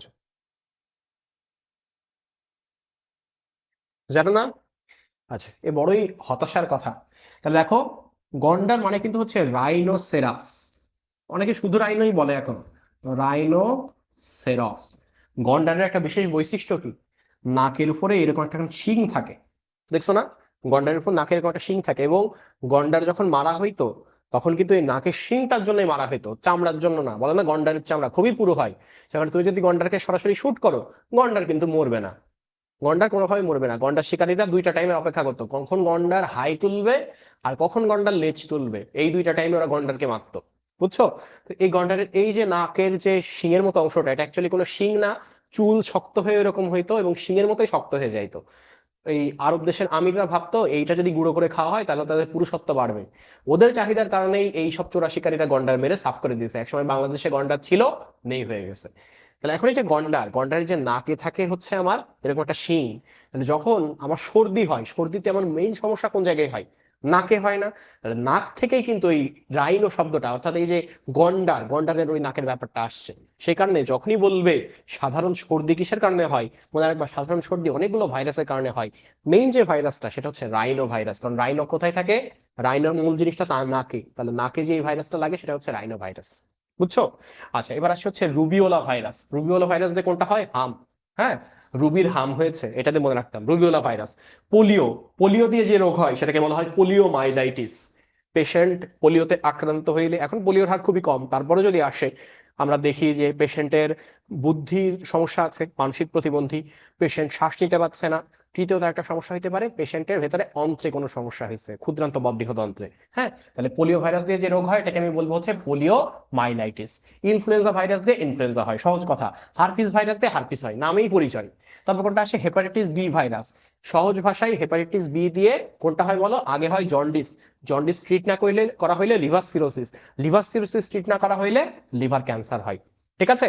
তারপর এর আগে পড়ছিলাম ইয়েলো ফিভার ভাইরাস, মনে আছে? এই যে পিত জ্বর, ওয়াল্টার রিড, মনে আছে কিনা বলো, মনে আসার কথা। এই যে ইয়েলো ফিভার ভাইরাস বা যেটাকে আমরা বলছি হচ্ছে পিত ভাইরাস, হ্যাঁ হলুদ ভাইরাস, তাহলে এটা কি করে? ফিভার তৈরি করে। কি ফিভার? পিত জ্বর বা ইয়েলো ফিভার ক্রিয়েট করে। ঠিক আছে? আচ্ছা, এবার আসছে হচ্ছে ভ্যাকসিনিয়া ভাইরাস। তো এটা মনে রাখবা যে বলো না, এই গ্রাম অঞ্চলে বলে যে তোর কিন্তু গরুর ভ্যাকসিন দেবো, এইরকম মোটা ভ্যাকসিন, এইরকম এরকম মোটা সুচ। তো এটা দিয়ে ভয় দেখা যায়, তোর কিন্তু গরুর ভ্যাকসিন দেবো। তো এই ভ্যাকসিনিয়া ভাইরাস যেটা, এটা কিন্তু লাগে হচ্ছে গো বসন্তের ক্ষেত্রে, গরুদের এই ভ্যাকসিন দেওয়া হয় ভ্যাকসিনিয়া ভাইরাস। বুঝছো? আচ্ছা, এবার ফুট অ্যান্ড মাউথ ভাইরাস। তুমি জানো ফুট অ্যান্ড মাউথ ভাইরাস কিন্তু যে কোনো গবাদি পশু, চতুষ্পদী গবাদি পশু, সেটা হইতে পারে গরু, হইতে পারে ভেড়া, ছাগল, মহিষ, চতুষ্পদী গরু গবাদি পশুর ক্ষেত্রেই ফুট অ্যান্ড মাউথ ভাইরাস হয়। ক্ষত হয়, সেই ক্ষত আস্তে আস্তে বাড়তে বাড়তে খুব পেইনফুল একটা ডেথ হয়। আচ্ছা, তারপর কি আসছে দেখো পলিওমা ভাইরাস। এই যে পলিওমা ভাইরাস, এটা কি দেখো, এই যে পলি মানে বেশি, ওমা ভাইরাস, তার মানে দেখা যায় খুব ক্ষুদ্র ক্ষুদ্র গুটি গুটি গুটি হয়। এবং কার ক্ষেত্রে হয় দেখো, এটা ইঁদুরের ক্ষেত্রে হয়। তো ইঁদুরের টিউমার যেটা, এটা পলিওমা ভাইরাসের কারণে হয়। এবং এই ইঁদুরের টিউমার থেকে একটা সময় প্লেগ বাংলাদেশে এবং পুরো উপমহাদেশে ইভেন ওয়েস্টার্ন কান্ট্রিতে ছড়াই গেছিল, জানো তোমরা। আচ্ছা, এরপর যেটা আসে হারপিস সিমপ্লেক্স। এর আগে যখন শুধু হারপিস ভাইরাস পড়ছিলাম, সেটা হারপিস রোগ তৈরি করছিল। বাট যখনই ওর সাথে সিমপ্লেক্স বলবে, তাহলে সিমপ্লেক্স এর দন্ত স দিয়ে মনে রাখবো। দেখো, herpes simplex ক্যাপোসি sarcoma. ক্যাপোসি sarcoma, simplex বললেই সার্কোমা, সিমপ্লেক্স বললেই সার্কোমা, ক্যাপোসি সার্কোমা। এবার নোভেল করোনা ভাইরাস, তুমি জানো নোভেল করোনা ভাইরাস এই যে কোভিড-19 রোগ তৈরি করলো। তাহলে কোভিড-19 কিন্তু রোগের নাম, আর ভাইরাসের নাম কি? সার্স-কোভ-2। কারণ সার্স-কোভ-1 আসছিল 2003 সালে, আর সার্স-কোভ-2 আসছে হচ্ছে 2019 সালে। সবশেষ যেটা পেপিলোমা ভাইরাস, এটা সব থেকে বেশি ভয়ানক হচ্ছে ফিমেল পেশেন্টদের ক্ষেত্রে। কাদের ক্ষেত্রে? ফিমেল পেশেন্টের ক্ষেত্রে। এবং দেখো, এই ক্ষেত্রে যেটা হয়, জরায়ু মুখ ক্যান্সার হয়, যেটাকে আমরা বলি এনোজেনিটাল ক্যান্সার। কি বলি আমরা এটাকে?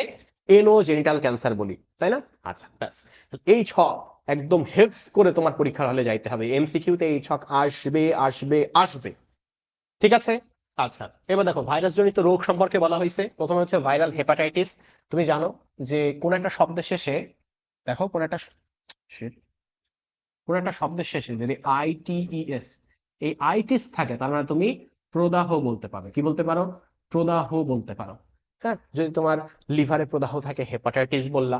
তোমার প্যারোটিড গ্রাউন্ডে প্রদাহ আছে, তুমি বললা প্যারোটাইটিস। হ্যাঁ, তারপর তোমার অন্য কোনো জায়গায় গ্রহ থাকলে তুমি সেটাকে হচ্ছে বলতে পারবে। তোমার ধরো স্টোমাকে থাকলো, তুমি বললো গ্যাস্ট্রাইটিস। মানে আইটিস যুক্ত করলেই তুমি সেটাকে বলবা হচ্ছে এই জায়গাতে প্রদাহ হচ্ছে। তো ভাইরাল হেপাটাইটিসের একটা বড় কারণ হচ্ছে হেপাটাইটিস। এখন হেপাটাইটিসের মোট এ থেকে ই পর্যন্ত, দেখো, এ থেকে ই পর্যন্ত মোট 5টা ভ্যারিয়েন্ট আছে। এ থেকে ই তে যে 5টা ভ্যারিয়েন্ট আছে, তার মধ্যে হেপাটাইটিস সি যেটা, হেপাটাইটিস সি যখন মানুষের আক্রান্ত করে, মানুষটা ভেতরে ভেতরে প্রচন্ড যন্ত্রণায় থাকে। তুষের মধ্যে আগুন জ্বালালেও বাইরে থেকে যেমন বোঝা যায় না, ঠিক তেমনি ওই জায়গাতে এত পরিমাণ যন্ত্রণা হয় যে বাইরে থেকে বোঝা যায় না। সে কারণে এটাকে বলা হয় তুষের আগুন। কি বলা হয়? তুষের আগুন। তারপর দেখো, এই জায়গাতে বলা আছে যে এই যে হেপাটাইটিস এ থেকে ই, ছকটা মনে রাখার সহজ উপায় মোদি। এর মধ্যে হেপাটাইটিস বি যেটা, যেটা ব্লাড বর্ন, এইটাই একমাত্র ডিএনএ ভাইরাস। আর এ থেকে ই এর মধ্যে বি বাদে বাকি চারটাই হচ্ছে আমার আরএনএ ভাইরাস। ব্যাস, মনে পড়ে গেল। দ্বিতীয় ব্যাপার হচ্ছে নাম মনে রাখবো। হেপাটাইটিস এ, এতে কি হয়? এন্টারো মানে অন্ত্র। মানে হেপাটাইটিস এ ভাইরাস বা এন্টারো ভাইরাস, এটা আমাদের অন্ত্রের কোন একটা ক্ষতি করে, বা অন্ত্রে গিয়ে এটা রিসেপ্টর সাইটে বসে। তারপর দেখো বি ভাইরাস, এটা যেহেতু ডিএনএ ভাইরাস তাই নাম হয়েছে হেপাডিএনএ ভাইরাস। কি নাম হয়েছে? হেপাডিএনএ ভাইরাস। তারপর দেখো হেপাটাইটিস সি ভাইরাস যেটা, এটা ওই যে জিকা ভাইরাস যেমন ফ্লাভি ভাইরাস পড়ছিলাম, ডিএনএ যেমন ফ্লাভি ভাইরাস পড়ছিলাম, সিটাও একটা কি ভাইরাস? ফ্লাভি ভাইরাস। এই পর্যন্ত হয়ে গেল। এরপর একটা ভাইরাস হইতে গিয়েও হয় না, এরকম একটা ভাইরাস হচ্ছে অসম্পূর্ণ ভাইরাস। ডি তে কি মনে রাখবো? অসম্পূর্ণ ভাইরাস। আর সবশেষে ই তে হচ্ছে ক্যালিসি ভাইরাস। নামগুলো একবার করে পড়ো। সুপ্তিকাল অনেকে বলে পড়তে, তো আমি প্রেসক্রাইব করি যে মনে রাখা যদি ইজি হয় তুমি পড়তে পারো। দেখো মনে রাখা কিভাবে ইজি হয়, আমি একটু মেড ইজি করে দিই। কিরকম দেখো, তুমি মনে রাখবা প্রথমে হচ্ছে 14, দ্বিতীয় হচ্ছে 14 দুগুণে 28। তাহলে দেখো হেপাটাইটিস এ যেটা, এ থেকে ই তো পরপর লেখা আছে, তুমি সংখ্যা মনে রাখো। তাহলে প্রথমটা কিন্তু 14 থেকে 28, প্রথমটা কত? 14 থেকে 28। দ্বিতীয়টা সম্পূর্ণ আলাদা। দ্বিতীয়টা কিরকম? এই 14-র 4 আর 28-এর 8 নিয়ে 45 থেকে 180 কত হইলো? 45 থেকে 180। তাহলে 14 থেকে 28 হইলো। এবার দ্বিতীয়টা সম্পূর্ণ আলাদা। এখানে 14-র 4 নিয়ে 45, 28-এর 8 নিয়ে 180। তৃতীয়টাই কি হবে? এই 14 নেবে আর 180-র 180 নেব, এর শুরু এর শেষ নেবে, নিয়ে হয়ে যাবে 14 থেকে 180। তাহলে হেপাটাইটিস সি এর ক্ষেত্রে কত বলো? 14 থেকে 180 দিন। ঠিক আছে, তাহলে হেপাটাইটিস সি পর্যন্ত হয়ে গেল। এইবার কি হবে? হেপাটাইটিস ডি এর ক্ষেত্রে 14 থেকে একটু বাড়বে। কত বাড়বে? 7 বাড়বে, বেড়ে হয়ে যাবে 21। কত হয়ে যাবে বলো? 21। আর এই যে 45 বললো, 45 থেকে 4 বাড়বে, বেড়ে হয়ে যাবে 49। তাহলে সেই হিসেবে 14 থেকে বাড়ায় তুমি বলা 21, 21 থেকে 49, সরাসরি মনে রাখবা 21 থেকে 49। ই এর ক্ষেত্রে কি? 21-এর জায়গায় 21 থাকবে, কিন্তু এই 49-এর সাথেও আবার 7 বাড়বে। মনে আছে এখানে 7 বেড়ে 21 হয়েছিল 14-র সাথে, এখানেও 7 বাড়বে, বেড়ে হয়ে যাবে 56। কত হয়ে যাবে? 56। তাহলে 21-এর জায়গায় 21ই থাকলো, 49-এ এবার 7 বাড়ে বানালাম হচ্ছে 56। দেখছো? তাহলে সম্পূর্ণ একটা আরেকটার সাথে সম্পর্কহীন জিনিস তুমি যে সম্পর্কে মনে রাখতে পারো। দেখো আমি বলবো এবার 14, 14 দুগুণে 28, আর দ্বিতীয়টা সম্পূর্ণ ভিন্ন। 14-র 4 থেকে নিচে 45, 28-এর 8 থেকে নেব 180, তাহলে 45 থেকে 180। এবার প্রথমটা শুরু, দ্বিতীয়টা শেষ নেব 14 থেকে 180। ঠিক আছে, এবার 14-র সাথে 7 যোগ করবো, 14-র সাথে 7 যোগ করলে কত হয়? 21। তাহলে সে হিসেবে 21 থেকে আমার কত হবে? 45 থেকে বাড়িয়ে 49। তাহলে 21 থেকে 49। এবার দ্বিতীয়টাই 21 থেকেই হবে, শেষেরটাই 21 থেকেই হবে। এবার 49-এর সাথে 7 যোগ করে আমি বানাবো 56। তাহলে 21 থেকে 56, ব্যাস। তাহলে আমি না দেখেই বললাম। আমি তো বাজে স্টুডেন্ট, তা তোমরা পারবা না কেন? তোমরা তো ভালো স্টুডেন্ট, তাই না? আচ্ছা, ঠিক আছে। তাহলে সেই হিসেবে যখনই কোনো একটা পেশেন্ট আসে এবং আমরা মোটামুটি বুঝতে পারি যে তার জন্ডিস হয়েছে, হ্যাঁ, আমরা প্রথমে তার বিলিরুবিন টেস্ট দিই। ঠিক আছে, যে বিলিরুবিনের মাত্রা দেখার জন্য। আমরা যদি সাসপেক্ট করি এই জন্ডিসটা হেপাটাইটিস বি এর কারণে হয়েছে, যেমন সে কোনো একটা মেসে থাকতো, সে কোনো একটা হলে থাকতো, ইভেন ঢাকা মেডিকেলের হলে হেপাটাইটিস ধরা পড়ছে আমার এক ফ্রেন্ড। হ্যাঁ, তো সেই হিসেবে দেখো হেপাটাইটিস বি নির্ণয়ের জন্য তখন আমরা একটা বিশেষ টেস্ট দিই, সেটাকে আমরা বলি হচ্ছে রক্তের এইচবিএস সারফেস অ্যান্টিজেন টেস্ট করেন। কি বললাম? হিমোগ্লোবিন সারফেস অ্যান্টিজেন টেস্ট করেন, বা এইচবিএস সারফেস অ্যান্টিজেন টেস্ট করেন। এইচবিএস সারফেস অ্যান্টিজেন টেস্ট, ঠিক আছে। হিমোগ্লোবিনের যে সারফেস, সেই সারফেসের অ্যান্টিজেন পরীক্ষা করতে দেই, এবং সেটা দেখে বোঝা যায় যে অ্যাকচুয়ালি তার হেপাটাইটিস বি ভাইরাস হয়েছে কিনা। তো হেপাটাইটিস বি ভাইরাসের ফাইন্ডিংস কি কি? আমরা দেখি যে তার এসজিপিটি, যেটা লিভারে তৈরি হয়, এটার মাত্রা হাই। তাহলে ওই হাই দেখে বোঝা যায় লিভার খুব স্ট্রাগল করতেছে ওই ভাইরাস থেকে নিজেকে মুক্ত রাখার জন্য, বুঝছো? তাহলে এই দেখে মোটামুটি আমরা একটা উপায় বুঝি। এখন ধরো তুমি বলতে পারো যে ভাই আমি তো মেসে থাকি, আমি তো হলে থাকি, তাহলে আমার উপায়টা কি এই হেপাটাইটিস ভাইরাস থেকে বেঁচে থাকার? টিকা নাও। তোমার হেপাটাইটিস রোগ তো এখনো হয় নাই, তাহলে টিকা নাও। তো এরকম টিকা আছে। টিকা কোনটা? Pentavalent vaccine. কয়টা ভ্যাকসিন? Pentavalent vaccine. এবং এই ভ্যাকসিনের ডোজ হচ্ছে 4টা। ভ্যাকসিনের ডোজ কয়টা? 4টা। তোমার প্রথম যে 3টা তুমি এইভাবে নিবা, জানুয়ারি ফেব্রুয়ারি মার্চ পরপর 3টা নিবা। আর চতুর্থটা নিবা প্রথম ডোজ থেকে 1 বছর পর। তার মানে তুমি জানুয়ারি ফেব্রুয়ারি মার্চে নিলা, আর চতুর্থ ডোজ দিবা হচ্ছে পরের বছরের জানুয়ারিতে। চতুর্থ ডোজ দিবা পরের বছরের জানুয়ারিতে। তাহলে এটা দিয়ে ফেলতে পারো তোমরা, হ্যাঁ। বিশেষ করে যারা ক্রাউডেড জায়গাতে থাকো তারা এটা দিলে ভালো হয়। এবং অনেক ক্ষেত্রে দেখা যায় যে অনেক দিন হয়ে গেলে, যে তুমি অনেক আগে নিছিলা এরকম এবং পুরো ডোজ পূর্ণ করছো, এখন তুমি চাচ্ছ যে বুস্টার ডোজ নিতে, তো দেখা যায় 5 বছর পর বুস্টার ডোজ দেওয়া যাইতে পারে। 5 বছর পর কি হইতে পারে? বুস্টার ডোজ দেওয়া যাইতে পারে। ঠিক আছে। আচ্ছা, এরপর দেখো এই যেখানে দেওয়া আছে হেপাটাইটিস এ এবং ই হচ্ছে পানিবাহিত। ওই যে বললাম ওরোফিকাল। ওরোফিকাল মানে হচ্ছে পানিবাহিত, কারণ মলের যে জীবাণু সেটা কিন্তু অ্যাকচুয়ালি পানি দিয়েই ছড়ায়, সেটাই ফুসকা হিসেবে খাওয়া তোমরা। আচ্ছা, ঠিক আছে। এবার আসছে হচ্ছে ডেঙ্গু বা ডেঙ্গি জ্বর। আমার 3বার হয়েছে। 3বারই হয়েছে হলে এসে। আমি সারা জীবন মফস্বলে থেকে থাকা মানুষ, আমার কোনো সিভিয়ার রোগ হয় নাই আলহামদুলিল্লাহ। বাট শহরে আসছি, ঢাকা শহরে আমার রোগ একের পর এক হইতেই আছে, এখনো আমি অসুস্থ, বুঝছো? তাহলে এই যে আমার ডেঙ্গু বা ডেঙ্গি জ্বর, হ্যাঁ, 3বার হয়েছে। কিসের মাধ্যমে হয়? আগেই বলছি যে এটা এডিস অ্যাজিপ্টি এবং এডিস আলবোপিক্টাসের কারণে হয়। আরেকটা কথা বলছি যে এটা একটা ফ্লাভি ভাইরাস এবং এটা একটা আরএনএ ভাইরাস। পড়ছিলাম না আমরা? সবই পড়ছি। তো ডেঙ্গু জ্বরের 3টা স্টেজ আছে। কি কি? প্রথম স্টেজটা হচ্ছে মানে একজন পেশেন্ট যে কোনো স্টেজে চলে যাইতে পারে, তবে সবার কমন স্টেজ হচ্ছে সাধারণ ডেঙ্গু জ্বর। জ্বর আসে এবং জ্বরটা এমন অবস্থায় আসে, এটাকে আমরা বলি হচ্ছে পিক ল্যাডার প্যাটার্ন। কিরকম? জ্বর এভাবে তাপমাত্রা বাড়ে, আবার কমে যায়, তাপমাত্রা বাড়ে, আবার কমে যায়। হ্যাঁ, জ্বরের প্যাটার্ন দেখে অনেক সময় রোগ চিহ্নিত করা যায়। তো কত পর্যন্ত ওঠে জ্বর? জ্বর দেখো 102 ডিগ্রি ফারেনহাইটের উপরে জ্বর ওঠে না। যদিও এখন চেঞ্জ হয়েছে, রোগ কিন্তু চেঞ্জ হয়। আমার 104 105 ডিগ্রি ফারেনহাইটেও জ্বর গেছে। তাহলে 102 ডিগ্রি বইতে যেহেতু আছে এটাই করবা। 102 ডিগ্রি ফারেনহাইটের উপর জ্বর ওঠে এবং দেখা যায় যে তখন রেট্রো অরবিটাল পেইন করে, অর্থাৎ চোখের পেছনে ব্যথা হয়। দেখো এই যে চোখের পেছনে ব্যথা হয়, প্রচন্ড থ্রবিং মাথা ব্যথা হয়। হ্যাঁ, মনে হয় মাথায় কে ছুরি চালাচ্ছে। তারপর কি হয়? পেট ব্যথা হয়, ডায়রিয়া হয়, হ্যাঁ, কপাল ব্যথা হয়, এবং সব থেকে বেশি সমস্যা মেরুদণ্ডে ব্যথা। কোনোভাবেই উঠে বসে ভালোভাবে স্বস্তিতে থাকা যায় না, প্রচন্ড মেরুদণ্ডে ব্যথা হয়, নিজের অভিজ্ঞতা থেকে বলছি। এই ঘটনাটা 5 থেকে 6 দিন চলতে থাকে। হুট করে তোমার একদিন কি হবে? জ্বর নাই, তুমি তো খুব খুশি, বাট এখন সেকেন্ড স্টেজ শুরু হয়েছে, যেটাকে আমরা বলি হেমোরেজিক ডেঙ্গু জ্বর।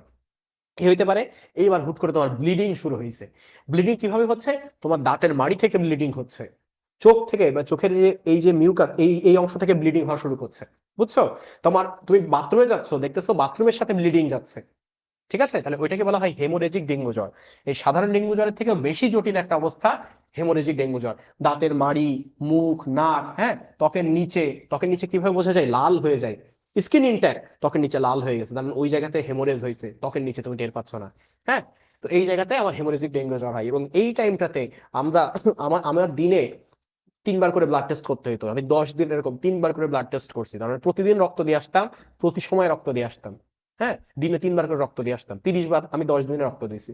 তাহলে সেই হিসেবে কি হয় ওই সময় যখন ব্লাড টেস্ট করা হয় তখন দেখা যায় ব্লাড টেস্টের মধ্যে সবকিছু নর্মাল আছে, ডাব্লিউবিসি সামান্য হয়, কিন্তু যেটাকে আমি বলছি প্লাটিলেট, প্লাটিলেট যেটা সেটার রেট হুট করে কমতে আছে, প্লাটিলেট হুট করে কমে যায়। আমার প্রথম দিন আসলো 1.5 লাখ, আমি দেখলাম ঠিক আছে, পরের দিন আসলো 1,02,000, তারপর 76,000, 56,000, 46,000, এবার 23,000, 18,000। আমি বলতেছি সর্বনাশ, 10,000-এর নিচে কমে গেলে আমি ডেড। মানে ডেড হয় না, সাধারণত 5,000-এর নিচে কমে গেলে বাঁচানো কঠিন হয়ে যায়। তো সেই হিসেবে রক্তে প্লাটিলেটের পরিমাণটা কি হয়, হ্রাস পায়। আর আমি জানি যে এই রক্তে প্লাটিলেটের পরিমাণ যখন হ্রাস পায় তখন রক্ত কিন্তু জমাট বাঁধতে পারে না, তখনই কিন্তু ত্বকের নিচে রক্ত আসা শুরু করে। এই কারণেই তো আমার ওই ব্লিডিংটা হচ্ছিল, কারণ রক্ত যে জমাট বাঁধছিল না। আচ্ছা, তাহলে এই সময়ে যখন এই হেমোরেজিক ডেঙ্গু জ্বরেও একজন মানুষ চিকিৎসা নিচ্ছে না, চিকিৎসা মানে কিন্তু একটাই, প্যারাসিটামল।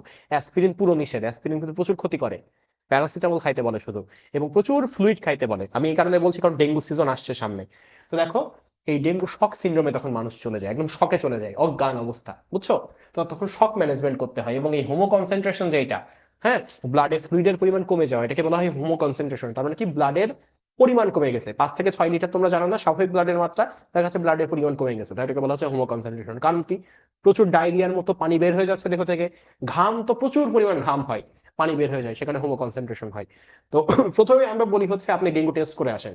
টেস্টটা কি, NS1 antigen test, NS1 antigen test. হ্যাঁ, এখন বাংলাদেশের ডেঙ্গু এমন অবস্থায় চলে গেছে, NS1 অ্যান্টিজেন টেস্ট দিয়েও লাভ হচ্ছে না, এইটাতেও নেগেটিভ আসছে, বাট তার ডেঙ্গু। তখন আমরা বলি আচ্ছা ঠিক আছে, আপনি কাজ করেন, আপনি IgG এবং IgM টেস্ট করে আসেন। কোনটা বললাম, ইমিউনোগ্লোবিন জি এবং ইমিউনোগ্লোবিন এম টেস্ট করে আসেন। তাইলে প্রথমে সে টেস্ট করে NS1, যদি নেগেটিভ আসে কিন্তু তারপরেও তার জ্বর এবং আমি দেখে বুঝতে পারছি তার ডেঙ্গু হওয়ার সম্ভাবনা আছে, আমি বলি আপনি IgG আর IgM টেস্ট করে আসেন।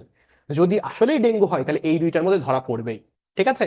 তো দেখা যায় অ্যান্টিবডি উপস্থিত থাকে, এবং যখন অ্যাকচুয়ালি IgG IgM উপস্থিত থাকলে কি আসলে তার ডেঙ্গু হয়েছে না, এটা তো নর্মালি উপস্থিত থাকে, বাট যদি ডেঙ্গু হয় এইটার মাত্রা 4 গুণ পরিমাণ বেড়ে যায়।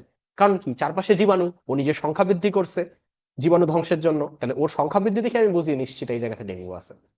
বুঝছো? আচ্ছা, প্লাটিলেট কালচার, এই যে তুমি জানো যে অনুচক্রিকার সংখ্যা যখন 1.5 লাখের নিচে নেমে আসে তখন আমরা বুঝতে পারি যে প্লাটিলেট আস্তে আস্তে ডিস্ট্রাকশন হচ্ছে। এবার দেখো, সবশেষ আসে প্রতিকার বা চিকিৎসা। অ্যাসপিরিন জাতীয় ঔষধ পুরো নিষেধ। অ্যাসপিরিন কি, পুরো নিষেধ। দিলে আরো হিমোলাইসিস হয়। অ্যাসপিরিনের সমস্যা কি আমি বলি, অনেকে দেখবা হার্টের পেশেন্ট, এনজাইনার পেশেন্ট, অ্যাসপিরিন দেওয়া হয় তাদের অ্যাকচুয়ালি, বাট অ্যাসপিরিন এই জাতীয় পরিস্থিতিতে পুরো নিষেধ, কারণ অ্যাসপিরিনে আরো হিমোলাইসিস হয়। তার হিমোলাইসিস মানে কি, ব্লাড ভেঙে যায়। প্লাটিলেট এমনি ভাঙছে, অ্যাসপিরিন দিলে আরো দ্রুত ভাঙবে, তার মানে তুমি নিজেই নিজেরা মারতেছো ঔষধ দিয়ে। ঠিক আছে, তখন আমরা কি বলি, আমরা শুধু প্যারাসিটামল খাইতে বলি যে আপনি জ্বরটাকে কন্ট্রোল করেন। ঠিক আছে? আচ্ছা, এবার আসলে হচ্ছে, এই তো হচ্ছে আমার প্রতিষেধক গেল। প্রতিরোধ কি? প্রতিরোধটা হচ্ছে যে মশা নিধন করা। হ্যাঁ, এডিস মশা গড়ে বাঁচে 21 দিন, সুতরাং তুমি যদি আশেপাশে এরকম পানি জমা না রাখো, সেখানে তো মশা অবশ্যই ডিম পাড়তে পারবে না। আর ডিম না পারলে তোমার এই জায়গাতে অবশ্যই কি হবে না, আমার মশার আক্রমণ হবে না। তো এই যে সাভার এলাকাতে তুমি যাও, দেখবা পুরো এলাকা মশায় ছেয়ে গেছে, মনে হয় মশারির মধ্যে আমরা 2 একজন বেঁচে আছি। এমন হওয়া উচিত ছিল, আমরা মানুষ বেশি মশা কম, ওখানে মশা বেশি মানুষ কম। হ্যাঁ, মশার মধ্যে 2 একটা মানুষ দাঁড়ায় আছে, এরকম একটা অবস্থা। এরপর যেটা আসছে দেখো, পিপি, দেখো, পেপে পাপায়া রিং স্পট, সরি এটা আমি ভুল লিখছি, papaya ring spot virus, PRSV, PRSV, papaya ring spot virus, এটাকে একটু দন্ডাকার ভাইরাসের মধ্যে নিয়ে নিই। দন্ডাকার ভাইরাসের মনে আছে, আমি এটিএম এ পড়ছিলাম, এটিএম এ দাঁড়ানো। এই যে alpha alpha mosaic virus, TMV আর মামস ভাইরাসের সাথে এই PRSV পড়েও, কারণ এটা একটা দন্ডাকার ভাইরাস। এটা কি ভাইরাস বলো? এটা একটা দন্ডাকার ভাইরাস, এটা পেপের ক্ষেত্রে হয়। ঠিক আছে? এবং এই ভাইরাসটা ছড়ায় কিন্তু হচ্ছে জাপ পোকা এবং সাদা মাছির মাধ্যমে। এটুকু পড়লেই হচ্ছে, এর থেকে আর কিছু লাগবে না। এবং এইটা মানে, যেহেতু বায়ো হচ্ছে তোমার বোটানি, সেই ক্ষেত্রে এটা আনছে, এবং এইটা বলা হয়েছে যে পেপের যে জিন প্রকৌশল, সেটা কিন্তু আবিষ্কার করা হয়েছে হচ্ছে ডক্টর মাকসুদুল আলমের মাধ্যমে। কার মাধ্যমে? ডক্টর মাকসুদুল আলম। ইনি একই সাথে পাটের জিন রহস্য উদ্ভব করছিলেন, মনে আছে?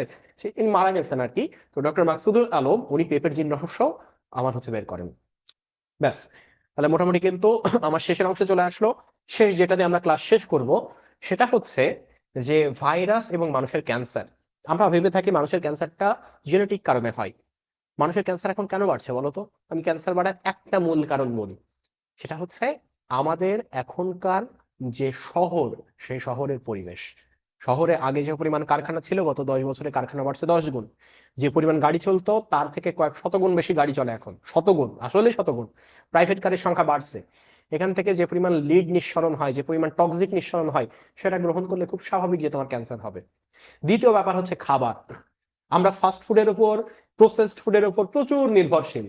হ্যাঁ, আমি নিজে একটু পরে মা ডেকে মনে হবে না একটা কোল্ড ড্রিঙ্কস খেয়ে আসি, হ্যাঁ মনে হবে না ডায়েট করতে হবে, আরে না একটা খাইলে কি হবে, কোল্ড ড্রিঙ্কস খাইলাম, চিপস খাইলাম, প্রসেসড ফুড, ক্যান্সারের আরুতখানা।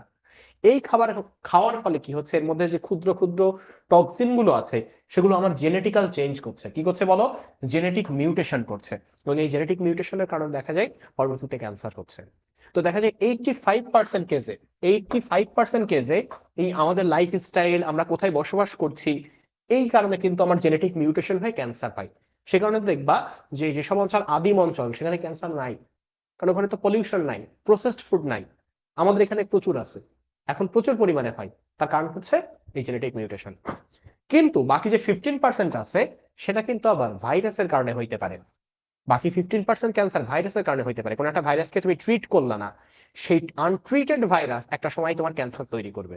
তো এরকম কি কি আছে দেখো। একটা হচ্ছে লিভার ক্যান্সার।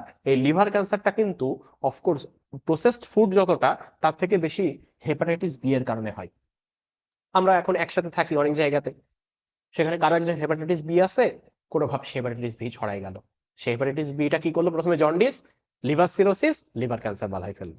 তারপর কোনটা দেখো, এই যে লিমফোমা, ন্যাসোফ্যারেঞ্জিয়াল ক্যান্সার। হ্যাঁ, ন্যাসোফ্যারেঞ্জিয়াল মানে নাক এবং ফ্যারিংস, মানে নাসা গলবিল অঞ্চলে ক্যান্সার হয়। এটা কিসের কারণে? ইপেস্টেইন বার ভাইরাস। কোন ভাইরাস দেখো? ইপেস্টেইন বার ভাইরাস। এই ভাইরাসটা যদি ট্রিট না করো একটা সময় ন্যাসোফ্যারেঞ্জিয়াল ক্যান্সার হয়ে যাবে। এবার দেখো টি সেল লিউকোমিয়া, সহজ ভাষায় ব্লাড ক্যান্সার। ব্লাড ক্যান্সারের নাম শুনছো না? বাচ্চাদের ক্ষেত্রে হয়, বড়দের ক্ষেত্রে হইলে আর বাঁচানো যায় না, বাচ্চাদের ক্ষেত্রে হইলে টাকা থাকলে বাঁচানো যায়। জানো না এটা হয়তো, জানলে জানলে ভালো। যাই হোক, এই যে হিউম্যান টি সেল লিউকোমিয়া, এটা হিউম্যান টি সেল লিউকোমিয়া ভাইরাসটা গিয়ে টি সেল ধ্বংস করতে থাকে। হ্যাঁ, এবং তখন দেখা যায় যে ডাব্লিউবিসির পরিমাণটা অস্বাভাবিক রকম বেড়ে গেছে। এবং ডাব্লিউবিসি যেগুলো তৈরি হচ্ছে সবগুলো হচ্ছে ডিসফিগার্ড ডাব্লিউবিসি। হ্যাঁ, কোনটাই সঠিকভাবে গঠিত ডাব্লিউবিসি না। তো এটাকে আমরা তখন হচ্ছে ট্রিট করতে পারি। বাচ্চাদের ক্ষেত্রে আমরা যদি চেঞ্জ করি, হ্যাঁ ব্লাডটা, তাহলে এটা ট্রিট করা যায়। বুঝছো? আচ্ছা, এরপর যেটা আসছে ইওজেনিটাল ক্যান্সার। এটা বর্তমানে মেয়েদের ক্ষেত্রে বর্তমানে দুইটা ক্যান্সার সব থেকে বেশি, একটা হচ্ছে ব্রেস্ট ক্যান্সার, একটা হচ্ছে এনোজেনিটাল ক্যান্সার। অদ্ভুত ব্যাপার, 35 থেকে 40 বছর বয়সী যে কোনো গৃহস্থলী মহিলা এই ইওজেনিটাল ক্যান্সারে গোপনে গোপনে মারা যাচ্ছে। ব্রেস্টে চাকতির মতো কিছু একটা আছে, সে গুরুত্ব দিচ্ছে না। হ্যাঁ, তার জরায়ুতে হয়তো কোনো একটা আহ তোমার ইররেগুলার পিরিয়ড বা অন্য কোনো ধরনের হচ্ছে ব্লিডিং হচ্ছে, সে জিনিসটাকে খেয়াল করছে না, পরে দেখা যাচ্ছে ক্যান্সার, কিছুদিনের মধ্যে মারা যাচ্ছে হুট করে। বুঝছো? তাহলে ইউজেরিটাল ক্যান্সারে কি হয়? এই যে জরায়ু ভাইরাস বা জরায়ু কণ্ঠে বা জরায়ু মুখ ক্যান্সার হয়। ঠিক আছে। আচ্ছা, এরপর যেটা ক্যাপোসি সার্কোমা, তুমি জানো ক্যাপোসি সার্কোমা যেটা, এটা হার্পিস সিমপ্লেক্স, যে সিমপ্লেক্স থেকে সার্কোমা পড়ছিলাম, তাহলে হার্পিস সিমপ্লেক্স এর কারণে কি হয়? ক্যাপোসি সার্কোমা ক্যান্সার হয়। ব্যাস, তাহলে আজকে আমাদের ভাইরাস অংশটা শেষ হইলো। আমি জানি নেক্সট দিন একটু কঠিন হয়ে যাবে তোমাদের জন্য, এই জন্য বলছি কঠিন হয়ে যাবে, কারণ নেক্সট দিনে অনেক পড়া। আমার ব্যাকটেরিয়া অংশটা শেষ করতে হবে। ব্যাকটেরিয়া অংশ শেষ করেই শেষ না, আমার তারপরে আবার হচ্ছে ম্যালেরিয়া অংশটা আছে, সেখানে অনেক কিছু বোঝানো আছে, সেটাও শেষ করতে হবে। তো সমস্যা নেই, আমি এটাকে টাইম নিয়ে আসবো, টাইম নিয়ে এসে ইনশাল্লাহ ওটা আমরা শেষ করে ফেলবো। ঠিক আছে। আচ্ছা, তাহলে আজকের ক্লাস এই পর্যন্তই। সবাই ভালো থাকো, সুস্থ থাকো, এবং এই জিনিসটা মাথায় রাখো, ভাইরাস থেকে কোশ্চেন বা সিকিউ আসলে যেহেতু পড়ছো এবং লেখার মতো ক্যাপাবিলিটি আছে, মিস দিবা না। ক্লিয়ার? আচ্ছা, ঠিক আছে, সবাই ভালো থাকো। আসসালামু আলাইকুম।